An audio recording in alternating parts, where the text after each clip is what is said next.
Punjabi radio USA ਤੇ ਤੁਹਾਡਾ ਸਾਰਿਆਂ ਦਾ ਸਵਾਗਤ ਹੈ। ਮੈਂ ਹਾਂ ਪ੍ਰਵੀਨ ਸ਼ਰਮਾ ਲੈ ਕੇ ਹਾਜ਼ਰ ਹਾਂ ਪ੍ਰੋਗਰਾਮ ਖਬਰ ਤੇ ਨਜ਼ਰ। ਖਬਰ ਤੇ ਨਜ਼ਰ ਪ੍ਰੋਗਰਾਮ ਦੇ ਵਿੱਚ ਪੰਜਾਬ ਦੇ ਵਿੱਚ ਮਿੰਟੂ ਗੁਰਸਰਗਾ ਜੀ ਦੇ ਨਾਲ ਜੁੜਾਂਗੇ ਤੇ ਉਹ ਦੱਸਣਗੇ ਸਾਨੂੰ ਅਹਿਮ ਵਾਪਰੀਆਂ ਘਟਨਾਵਾਂ ਬਾਰੇ ਖਾਸ ਜਾਣਕਾਰੀਆਂ। ਪਰ ਪ੍ਰੋਗਰਾਮ ਦੇ ਵਿੱਚ ਅੱਗੇ ਵਧਣ ਤੋਂ ਪਹਿਲਾਂ ਨਜ਼ਰ ਮਾਰ ਲੈਂਦੇ ਹਾਂ ਸਾਡੇ ਸਪਾਂਸਰਸ ਦੇ ਉੱਤੇ ਤੇ ਉਹਨਾਂ ਦਾ ਧੰਨਵਾਦ ਕਰਦੇ ਹਾਂ। ਤੇ ਤੁਹਾਨੂੰ ਵੀ ਦੱਸਣਾ ਚਾਹੁੰਦੇ ਹਾਂ ਕਿ ਜੇਕਰ ਤੁਸੀਂ ਵੀ ਕਿਸੇ ਕਾਰੋਬਾਰ ਨੂੰ ਅੱਗੇ ਵਧਾਉਣਾ ਚਾਹੁੰਦੇ ਹੋ ਤੇ ਪ੍ਰੋਗਰਾਮਾਂ ਦੇ ਵਿੱਚ ਸਪਾਂਸਰ ਕਰਕੇ ਤੁਸੀਂ ਐਡ ਕਰ ਸਕਦੇ ਹੋ ਤੇ ਥੋੜੇ ਸਮੇਂ ਦੇ ਵਿੱਚ ਜ਼ਿਆਦਾ ਲੋਕਾਂ ਤੱਕ ਅਪਰੋਚ ਕਰ ਸਕਦੇ ਹੋ। ਖਾਲਸਾ ਇੰਸ਼ੋਰੈਂਸ ਏਜੰਸੀ, ਕਿਸੇ ਵੀ ਤਰ੍ਹਾਂ ਦੀ ਇੰਸ਼ੋਰੈਂਸ ਲੈਣੀ ਹੈ ਤਾਂ ਤੁਸੀਂ ਇਹਨਾਂ ਦੇ ਨਾਲ ਸੰਪਰਕ ਕਰ ਸਕਦੇ ਹੋ। ਵਧੀਆ ਸੇਵਾਵਾਂ ਦੇਣਗੇ। 408 272 2500 ਇਹਨਾਂ ਦਾ ਨੰਬਰ ਹੈ। ਟਿਰਕੀਆਨਾ ਇਮੀਗ੍ਰੇਸ਼ਨ ਲਾਅ ਫਰਮ ਵਾਲੇ ਜੇ ਟਿਰਕੀਆਨਾ ਇਮੀਗ੍ਰੇਸ਼ਨ ਬਾਬਤ ਕੋਈ ਸਵਾਲ ਹੈ, ਕੋਈ ਮਸ਼ਵਰਾ ਕਰਨਾ ਹੈ ਤਾਂ ਇਹਨਾਂ ਦੇ ਨਾਲ ਸੰਪਰਕ ਕਰ ਸਕਦੇ ਹੋ। 415 909 0503। Krishan Dhanota Yuba City, Baljinder Singh Nijjar Woodland, Paramjit Kaur Rangi Vacaville, Harnek Singh Pabla Renton, Gurmeet Singh Dhian Kaur Samra Modesto, Jassi Gill plumbing ਵਾਲੇ, ਧਰਮ ਸਿੰਘ ਬੇਕਰਸਫੀਲਡ, ਜੀਐਨ ਲਿਊ ਵਾਲੇ ਇਹ ਟਰੱਕਾਂ ਦਾ ਕੰਮ ਕਰਦੇ ਨੇ, ਵਾਸ਼ ਕਰਦੇ ਨੇ, ਆਇਲ ਚੇਂਜ ਕਰਦੇ ਨੇ, ਏਅਰ ਬ੍ਰੇਕਾਂ ਦਾ ਕੰਮ ਕਰਦੇ ਨੇ, ਨਵੇਂ ਪੁਰਾਣੇ ਟਾਇਰ ਵੀ ਬਦਲ ਦਿੰਦੇ ਨੇ। ਨਿਮਾ ਸਹੋਤਾ ਦੇ ਨਾਲ ਸੰਪਰਕ ਕਰ ਸਕਦੇ ਹੋ। ਲੋਕੇਸ਼ਨ ਹੈ ਸੈਂਟਾਨੇਲਾ ਦੀ, 209 277 0113 ਇਹਨਾਂ ਦਾ ਨੰਬਰ ਹੈ। ਟਰੱਕਾਂ ਦੀ ਵਧੀਆ ਸਿਖਲਾਈ ਦਿੰਦੇ ਨੇ ਵੈਸਟ ਕੋਸਟ ਟਰੱਕ ਸਕੂਲ ਵਾਲੇ ਅਜੀਤ ਅਟਵਾਲ। ਸੰਪਰਕ ਕਰ ਸਕਦੇ ਹੋ 559 800 0590। ਜ਼ੈਂਡਰ ਗਰੁੱਪ ਵਾਲੇ, ਇਹਨਾਂ ਦੇ ਨਾਲ ਤੁਸੀਂ ਕਿਸੇ ਵੀ ਤਰ੍ਹਾਂ ਦਾ ਘਰ ਖਰੀਦਣਾ ਜਾਂ ਘਰ ਵੇਚਣਾ ਜਾਂ ਲੈਣਾ ਹੋਮ ਲੋਨ ਤਾਂ ਤੁਹਾਨੂੰ ਲੈ ਕੇ ਦੇਣਗੇ ਸਾਰਾ ਕੁਝ। ਨੰਬਰ ਡਾਇਲ ਕਰ ਸਕਦੇ ਹੋ 855 905 2575। ਵਾਧੇ ਮਿੰਟੂ ਗੁਰਸਰੀਆ ਜੀ ਦੇ ਵੱਲ ਤੇ ਉਹਨਾਂ ਦਾ ਪਹਿਲਾਂ ਕਰਦੇ ਹਾਂ ਸਵਾਗਤ ਤੇ ਫਿਰ ਜਾਣਾਂਗੇ ਖਬਰਾਂ ਦੀ ਤਫਸੀਲ। ਮਿੰਟੂ ਜੀ ਸਤਿ ਸ਼੍ਰੀ ਅਕਾਲ, ਸਵਾਗਤ ਹੈ ਪੰਜਾਬੀ ਰੇਡੀਓ USA ਤੇ ਜੀ। ਜੀ ਸ਼ੁਕਰੀਆ ਸਾਰਿਆਂ ਨੂੰ, ਸਤਿ ਸ਼੍ਰੀ ਅਕਾਲ ਜੀ। ਜੀ ਮਿੰਟੂ ਜੀ, ਪਹਿਲੀ ਖਬਰ ਵੱਲ ਵਧੀਏ ਤੇ ਸ਼ੁਰੂਆਤ ਕਰੀਏ ਸਿਆਸਤ ਤੋਂ। ਅਕਾਲੀਆਂ ਨੇ ਵੀਡੀਓ ਪਾਈ, ਗੱਲ ਨਾ ਬਣੀ, ਸਿੱਧੂ ਨੇ ਜੇ ਪਾਤੀ ਤੇ ਐਕਸ਼ਨ ਹੋ ਗਿਆ, ਮਾਜਰਾ ਕੀ ਹੈ?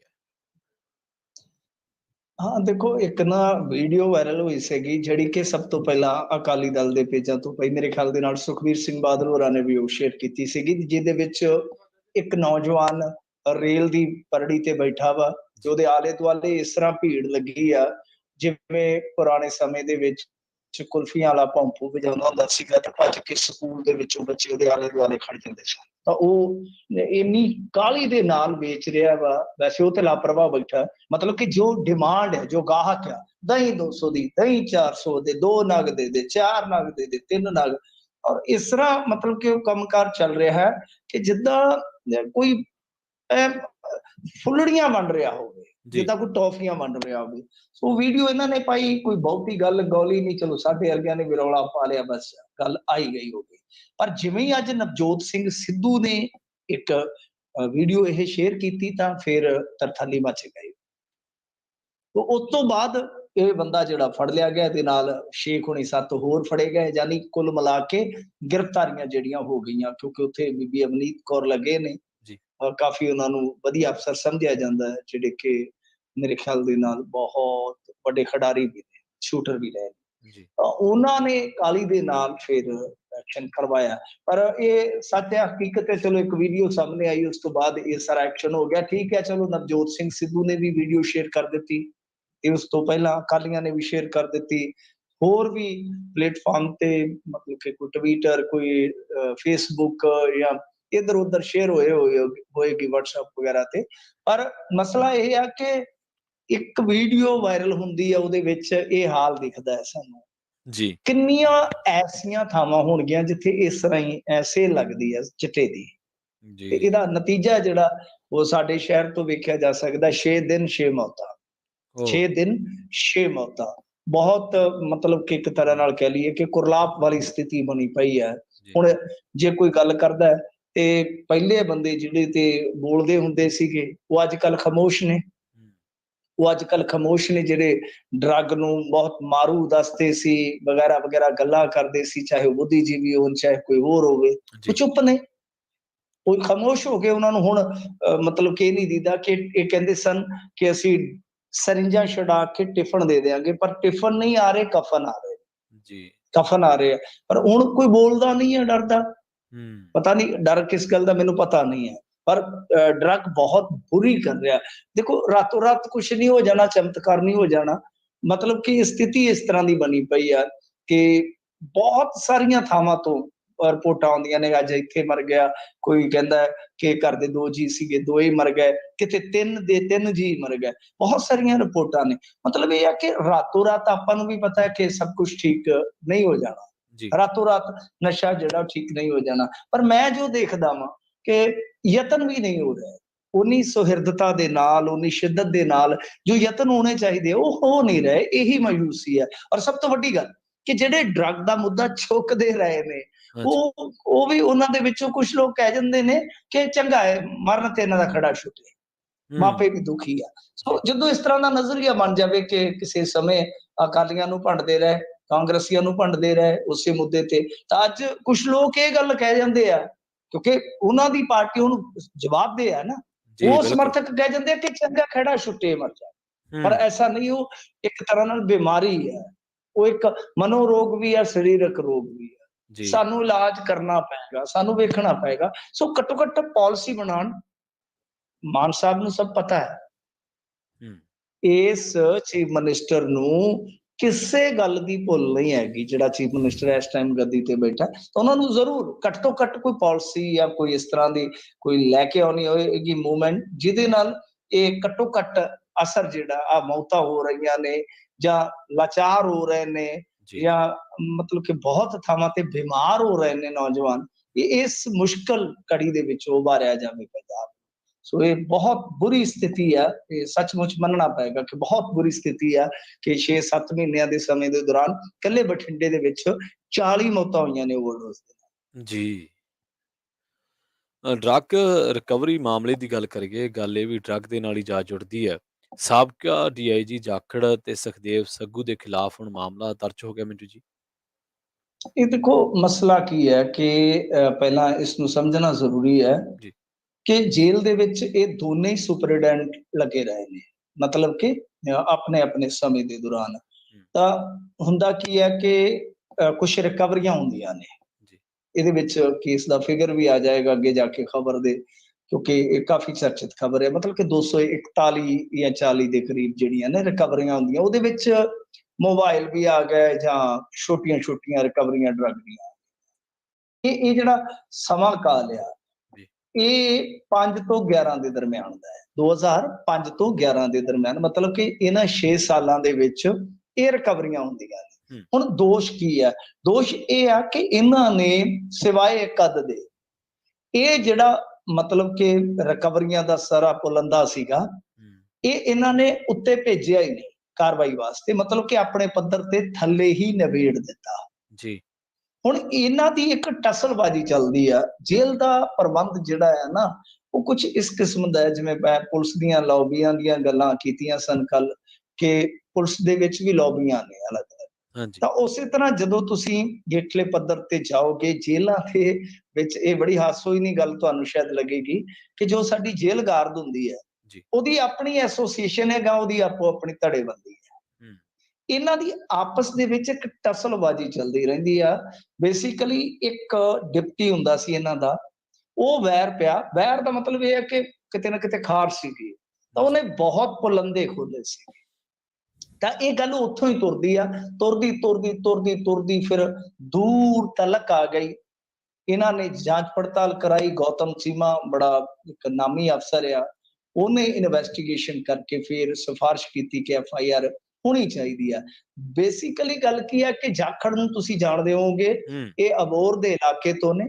ਜੀ, ਔਰ ਇਹ ਵੈਸੇ ਜਾਖੜ ਫੈਮਿਲੀ ਅਲੱਗ ਹੈ, ਇਹ ਜਾਖੜ ਫੈਮਿਲੀ ਅਲੱਗ ਹੈ। ਇਹ ਸਿੱਖਾਂ ਚ ਆ ਜਾਂਦੇ ਨੇ ਜਾਖੜ। ਜੀ, ਸੁਨੀਲ ਜਾਖੜ ਹੋਰੀ ਉਹ ਹਿੰਦੂਆਂ ਚ ਆ ਜਾਂਦੇ ਨੇ। ਹੈ ਇੱਕੋ ਇਲਾਕੇ ਤੋਂ, ਇੱਕੋ ਪਿੰਡਾਂ ਤੋਂ ਨੇ। ਜੀ, ਤਾਂ ਇਹ ਜਾਖੜ ਸਾਹਿਬ ਉਹ ਜਾਖੜ ਨੇ ਜਿਨ੍ਹਾਂ ਨੂੰ ਕਹਿ ਲਓ ਕਿ ਟਿਕਟ ਮਿਲਦੀ ਰਹਿ ਗਈ ਸੀ। ਤਲਵੰਡੀ ਸਾਬੋ ਤੋਂ ਟਿਕਟ ਮਿਲਣ ਜਾ ਰਹੀ ਸੀ, ਪਰ ਲੋਕ ਅੰਧਕਾਰ ਵਾਲਿਆਂ ਨੇ ਮੇਰੇ ਖਿਆਲ ਦੇ ਨਾਲ ਉਦੋਂ ਆਖਿਆ ਸੀਗਾ ਕਿ ਭਾਈ ਇੱਥੇ ਕਾਬਲ ਬੰਦਾ ਜਿਹੜਾ ਉਹਨੂੰ ਟਿਕਟ ਦੇ ਦੇਣੀ ਚਾਹੀਦੀ ਹੈ। ਤਾਂ ਇਹਨਾਂ ਨੇ ਆਪ ਹੀ ਕਿਹਾ ਸੀਗਾ ਕਿ ਕੋਈ ਗੱਲ ਨਹੀਂ, ਮੈਂ ਪਿੱਛੇ ਹਟ ਜਾਣਾ। ਅੱਛਾ, ਇਹਨਾਂ ਨੇ VRS ਲੈ ਲਈ, ਕਿਸਾਨੀ ਸੰਘਰਸ਼ ਦੇ ਵਿੱਚ ਯੋਗਦਾਨ ਪਾਇਆ। ਕੁਝ ਲੋਕ ਉਦੋਂ ਹੀ ਸਵਾਲ ਚੁੱਕ ਰਹੇ ਸਨ ਕਿ ਅਸਲ ਦੇ ਵਿੱਚ ਜਾਖੜ ਇਹਨਾਂ ਕੇਸਾਂ ਤੋਂ ਬਚਣ ਵਾਸਤੇ ਅਜਿਹਾ ਕਰ ਰਹੇ ਨੇ। ਪਰ ਜੀ, ਇਹਨਾਂ ਦਾ ਇੱਕ ਕਰੀਬੀ ਰਿਸ਼ਤੇਦਾਰ ਲੁਧਿਆਣਾ ਤੋਂ ਜਿੱਤ ਗਿਆ ਬਤੌਰ ਵਿਧਾਇਕ। ਜੀ, ਅੱਛਾ, ਹੁਣ ਹੋਇਆ ਕਿ ਬੀਤੇ ਦਿਨੀ ਇਹ ਖਬਰਾਂ ਆ ਗਈਆਂ ਕਿ ਇਹਨਾਂ ਦੋਨਾਂ ਪੁਲਿਸ ਅਧਿਕਾਰੀਆਂ ਦਾ, ਜਿਨ੍ਹਾਂ ਦਾ ਆਪਣਾ ਵਰਸ਼ਨ ਇਹ ਆ ਕਿ ਬਈ ਸਾਨੂੰ ਮੌਕਾ ਹੀ ਨਹੀਂ ਦਿੱਤਾ ਗਿਆ ਆਪਣੀ ਸਫਾਈ ਰੱਖਣ ਦਾ। ਹਾਲਾਂਕਿ ਜੋ ਅਖਬਾਰੀ ਵਰਸ਼ਨ ਸਨ ਉਹਨਾਂ ਦੇ ਮੁਤਾਬਕ ਇਹਨਾਂ ਨੇ ਕਿਹਾ ਕਿ ਵੇਖੋ ਜੀ ਗੱਲ ਇਹ ਆ ਕਿ ਇਹ ਜੋ ਕੀਤਾ ਗਿਆ ਸਾਡੇ ਵੱਲੋਂ ਜੇਲ੍ਹ ਮੈਨੂਅਲ ਦੇ ਅਨੁਸਾਰ ਹੀ ਕੀਤਾ ਗਿਆ, ਮਤਲਬ ਕਿ ਜੋ ਸਾਡੇ ਕੋਲ ਪਾਵਰਾਂ ਸਨ ਅਸੀਂ ਉਹਨਾਂ ਦਾ ਹੀ ਛੋਟੀ-ਛੋਟੀ ਸਜ਼ਾ ਦੇ ਕੇ ਨਿਬੇੜਾ ਕਰ ਦਿੱਤਾ। ਜੀ। ਤੋ ਇਸ ਤੋਂ ਗੱਲ ਹੋਰ ਵੀ ਮੰਘ ਗਈ ਜਦੋਂ ਇਹ ਖਬਰ ਆਈ ਕਿ ਭਾਈ ਇਹਨਾਂ ਤੇ ਪਰਚਾ ਜਿਹੜਾ ਦੇਣਾ ਸੀਗਾ ਉਹ ਇਹਨਾਂ ਨੇ ਹੁਣ ਸਲਾਹ ਕੈਂਸਲ ਕਰ ਦਿੱਤੀ ਹੈ ਸਰਕਾਰ ਨੇ। ਤੁਹਾਨੂੰ ਪਤਾ ਜਦੋਂ ਫਿਰ ਮੀਡੀਆ 'ਚ ਇਸ ਤਰ੍ਹਾਂ ਦੀਆਂ ਖਬਰਾਂ ਆਉਂਦੀਆਂ ਨੇ, ਨਕਾਰਾਤਮਕ ਇੱਕ ਭੂਮਿਕਾ ਬੰਨੀ ਜਾਂਦੀ ਹੈ ਸਰਕਾਰ ਦੀ, ਤਾਂ ਫਿਰ ਸਰਕਾਰ ਨੂੰ ਐਕਸ਼ਨ ਲੈਣਾ ਪੈਂਦਾ। ਸੋ ਅੱਜ ਇਹ ਖਬਰ ਆ ਗਈ ਹੈ, ਟ੍ਰਿਬਿਊਨ ਦੇ ਵਿੱਚ ਇਹ ਖਬਰ ਲੱਗੀ ਹੋਈ ਹੈ ਕਿ ਦੋਨਾਂ ਅਫਸਰਾਂ ਤੇ ਮਾਮਲਾ ਦਰਜ ਹੋਏਗਾ। ਪਰ ਇਹ ਦੋ ਪੱਖ ਨੇ, ਮੈਂ ਜਿਵੇਂ ਤੁਹਾਨੂੰ ਜੋੜ ਕੇ ਦੱਸ ਰਿਹਾ, ਇਹ ਦੋ ਪੱਖ ਨੇ। ਇੱਕ ਤੇ ਇਹ ਹੈ ਕਿ ਬਿਲਕੁਲ ਉੱਥੇ ਸਭ ਕੁਝ ਚੱਲਦਾ ਰਿਹਾ ਔਰ ਇਤਫਾਕਨ ਮੈਂ ਵੀ ਇਸੇ ਸਮੇਂ ਦੇ ਦੌਰਾਨ ਉੱਥੇ ਰਿਹਾ ਜੀ। ਔਰ ਅਸੀਂ ਪੱਕੇ ਕੈਦੀ ਦੇ ਤੌਰ ਤੇ ਉੱਥੇ ਰਹੇ ਹਾਂ, ਉਸੇ ਜੇਲ੍ਹ ਦੇ ਵਿੱਚ ਜਿੱਥੋਂ ਦੇ ਮਾਮਲੇ ਨੇ। ਉੱਥੇ ਸਾਰਾ ਕੁਝ ਉਦੋਂ ਹੀ ਚੱਲਦਾ ਸੀਗਾ, ਫੜਿਆ ਵੀ ਜਾਂਦਾ ਸੀ, ਛੱਡਿਆ ਵੀ ਜਾਂਦਾ ਸੀਗਾ, ਲੈਣ ਦੇਣ ਵੀ ਹੁੰਦਾ ਸੀ, ਬਥੇਰਾ ਕੁਝ ਸੀਗਾ। ਪਰ ਇਹ ਇੱਕ ਪੱਖ ਆ। ਦੂਸਰਾ ਪੱਖ ਜਿਹੜਾ ਹੈ, ਦੂਸਰਾ ਪੱਖ ਕਹਾਣੀ ਦਾ ਕੀ ਹੈ ਕਿ ਮੰਨ ਲਓ ਪੰਨੀ ਤੇ ਫੜਿਆ ਗਿਆ, ਕੁਝ ਲਾਉਂਦਾ, ਕੋਈ ਸਮੈਕ ਉਦੋਂ ਜ਼ਿਆਦਾ ਚੱਲਦੀ ਸੀ, ਚਿੱਟਾ ਕੋਈ ਇੰਨਾ ਜ਼ਿਆਦਾ ਨਹੀਂ ਸੀ ਹੈਗਾ। ਤੇ ਅੱਛਾ, ਜੋ ਕੋਈ ਪੰਨੀ ਤੇ ਫੜਿਆ ਗਿਆ, ਹੁਣ ਗੱਲ ਕੀ ਸੀ ਕਿ ਉਹਨੂੰ ਚੱਕੀਆਂ 'ਚ ਬੰਦ ਕਰ ਦਿੰਦੇ ਸੀ 4 ਦਿਨ, ਉਹਨੂੰ ਉਹ ਸਜ਼ਾ ਦੇ ਦਿੱਤੀ ਜਾਂਦੀ। ਤੇ ਕਿਉਂਕਿ ਉਹਦੀ ਹੁਣ ਕੀ ਉੱਥੇ ਜਾ ਕੇ ਕੇਸ ਬਣਾ ਕੇ ਤੇ ਕੀ ਦਿਖਾਉਣਗੇ ਕਹਾਣੀ ਜੀ, ਇਹ ਵੀ ਇੱਕ ਫੰਡਾ ਹੁੰਦਾ ਸੀਗਾ। ਫਿਰ ਜਿੱਦਾਂ ਮੋਬਾਈਲ ਫੜਿਆ ਜਾਣਾ, ਮੋਬਾਈਲ ਦਾ ਵੀ ਅੱਗੋਂ ਸਿਆਪਾ ਸੀ। ਮੋਬਾਈਲ ਦਾ ਕੀ ਹੈ ਕਿ ਜਦੋਂ ਤੁਸੀਂ ਕੋਰਟ ਦੇ ਵਿੱਚ ਜਾ ਕੇ ਮੋਬਾਈਲ ਪੇਸ਼ ਕਰੋਗੇ ਤਾਂ ਫਿਰ ਤੁਹਾਨੂੰ ਉਹ ਬੰਦਾ ਵੀ ਤੇ ਪੇਸ਼ ਕਰਨਾ ਪਏਗਾ ਨਾ ਜਿਹਦੀ ਡਿਊਟੀ ਦੇ ਦੌਰਾਨ ਉਹ ਲੰਘਿਆ। ਉਹ ਬੰਦਾ ਕੌਣ ਹੈ? ਜੀ ਬਿਲਕੁਲ। ਸੋ ਇਹ ਚੀਜ਼ਾਂ ਸਨ, ਇਹ ਚੀਜ਼ਾਂ ਜੋ ਅਸੀਂ ਨੋਟ ਕੀਤੀਆਂ ਨੇ ਉੱਥੇ, ਮਤਲਬ ਕਿ ਇਹ ਚੀਜ਼ਾਂ ਸਮੱਸਿਆ ਬਣ ਕੇ ਆਉਂਦੀਆਂ ਸਨ।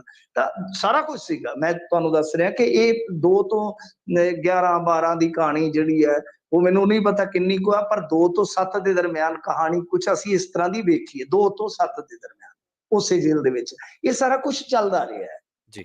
ਸਾਰਾ ਕੁਝ ਮਤਲਬ ਕਿ ਸਾਰਾ ਕੁਝ ਚੱਲਦਾ ਸੀਗਾ। ਬਟ ਇਹਦਾ ਇੱਕ ਪੱਖ ਇਹ ਵੀ ਹੈ, ਕੋਈ ਛੋਟਾ-ਛੋਟਾ ਮਤਲਬ ਕਿ ਕੋਈ ਫੜਿਆ ਜਾਣਾ ਤਾਂ ਉਹਨੂੰ ਆਪਣੇ ਪੱਧਰ ਤੇ ਸਜ਼ਾ ਦਿੰਦੇ ਸਨ। ਕੋਈ ਹੋ ਸਕਦਾ ਸਿਫਾਰਿਸ਼ ਵੀ ਲੱਗ ਜਾਂਦੀ ਹੋਵੇ, ਕੋਈ ਹੋ ਸਕਦਾ ਕੋਈ ਲੱਸੀ ਪਾਣੀ ਵੀ ਲੱਗ ਜਾਂਦਾ ਹੋਵੇ, ਪਰ ਸੁਪਰੀਡੈਂਟ ਇੰਨਾ ਜ਼ਿਆਦਾ ਇਨਵੋਲਵ ਨਹੀਂ ਰਹਿੰਦੇ। ਹਾਂ, ਕਿਉਂਕਿ ਉਹ ਇੰਚਾਰਜ ਆ, ਉਹ ਤੁਹਾਨੂੰ ਪਤਾ ਹੀ ਹੈ ਕਿ ਜ਼ਿੰਮੇਦਾਰੀ ਤੋਂ ਲਾਂਭੇ ਵੀ ਨਹੀਂ ਹੋ ਸਕਦੇ ਦੋਨੇ ਚੀਜ਼। ਸੁਪਰੀਡੈਂਟ ਆਮ ਤੌਰ ਤੇ ਛੋਟੇ-ਛੋਟੇ ਚੱਕਰਾਂ 'ਚ ਨਹੀਂ ਆਉਂਦਾ ਅੰਦਰ, ਉਹ ਤੇ ਸਵੇਰੇ ਸ਼ਾਮ ਕਿਤੇ ਇੱਕ ਅੱਧਾ ਗੇੜਾ ਮਾਰ ਗਿਆ, ਠੀਕ ਹੈ। ਬਾਕੀ ਡਿਪਟੀ ਹੁੰਦੇ ਨੇ ਜਾਂ ਹੌਲਦਾਰ ਚੱਕਰ ਵਾਲਾ ਹੁੰਦਾ ਜਿਹੜਾ, ਇਹ ਸਾਰਾ ਕੁਝ ਸਾਂਭਦੇ ਨੇ ਤਾਮ-ਝਾਮ ਨੂੰ। ਸੋ ਇਹ ਚੀਜ਼ ਜਿਹੜੀ ਆ ਕਾਫੀ ਹੁਣ ਮੈਂ ਸਮਝਦਾ ਕਿ ਦਿਲਚਸਪ ਆ। ਦਿਲਚਸਪ ਹੈ ਇਸ ਕਰਕੇ ਕਿਉਂਕਿ ਇਹ ਰਿਕਵਰੀਆਂ ਜਿਹੜੀਆਂ ਨੇ ਉਹ ਉਹਨਾਂ ਦਾ ਤਾਂ ਹੁਣ ਕੋਈ ਮੁੱਦਾ ਹੀ ਨਹੀਂ ਹੈ, ਕੋਈ ਸਬੂਤ ਹੀ ਨਹੀਂ ਰਹਿ ਗਿਆ ਹੋਏਗਾ, ਤਾਂ ਕੋਰਟ ਦੇ ਵਿੱਚ ਜਾ ਕੇ ਸਟੈਬਲਿਸ਼ ਕਿੱਦਾਂ ਹੋਏਗਾ ਸਾਰਾ ਕੁਝ।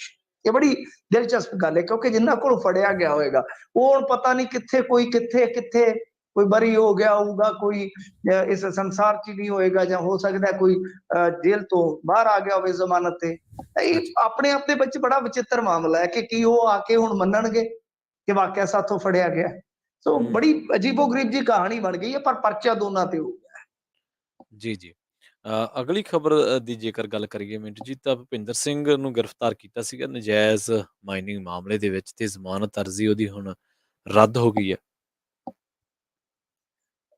ਦੇਖੋ ਗੱਲ ਇਹ ਹੈ ਕਿ ਜਿਹੜੀ ਜ਼ਮਾਨਤ ਅਰਜ਼ੀ ਭੁਪਿੰਦਰ ਸਿੰਘ ਹਨੀ ਦੀ ਉਹ ਰੱਦ ਹੋਣੀ ਹੈ ਕਿਉਂਕਿ ਈਡੀ ਨੇ ਕਹਾਣੀ ਉਹਨਾਂ ਤੇ ਅੱਛੀ ਤਗੜੀ ਬਣਾਈ ਹੈ ਜੀ। ਦੇਖੋ ਕਹਾਣੀ ਸਥਾਪਿਤ ਹੁੰਦੀ ਹੈ ਜਾਂ ਨਹੀਂ ਹੁੰਦੀ ਇਹ ਬਾਅਦ ਦੀ ਗੱਲ ਆ, ਬਟ ਉਹਨਾਂ ਨੇ ਜੋ ਚਾਰਜਸ਼ੀਟ ਫਾਈਲ ਕੀਤੀ ਹੈ ਨਾ, ਚਾਰਜਸ਼ੀਟ ਨੂੰ ਜੇ ਆਪਾਂ ਦੇਖੀਏ, ਕਿਉਂਕਿ ਮੈਂ ਸਾਰੀ ਤੇ ਨਹੀਂ ਪੜ੍ਹੀ, ਉਹਦੇ ਸਾਰਾਂਸ਼ ਜਿਹੜੇ ਮੀਡੀਆ 'ਚ ਕੁਛ ਛਪੇ ਨੇ ਜਿੱਦਾਂ ਅੰਸ਼, ਉਹਨਾਂ ਨੂੰ ਜੇ ਦੇਖੀਏ ਕਿ ਮਸਲਨ ਇੰਨੀ ਰਕਮ 2 ਥਾਵਾਂ ਤੋਂ ਕੁੱਲ ਮਿਲਾ ਕੇ 10 ਕਰੋੜ ਰੁਪਏ ਦੇ ਕਰੀਬ ਬਣਦੀ ਹੈ।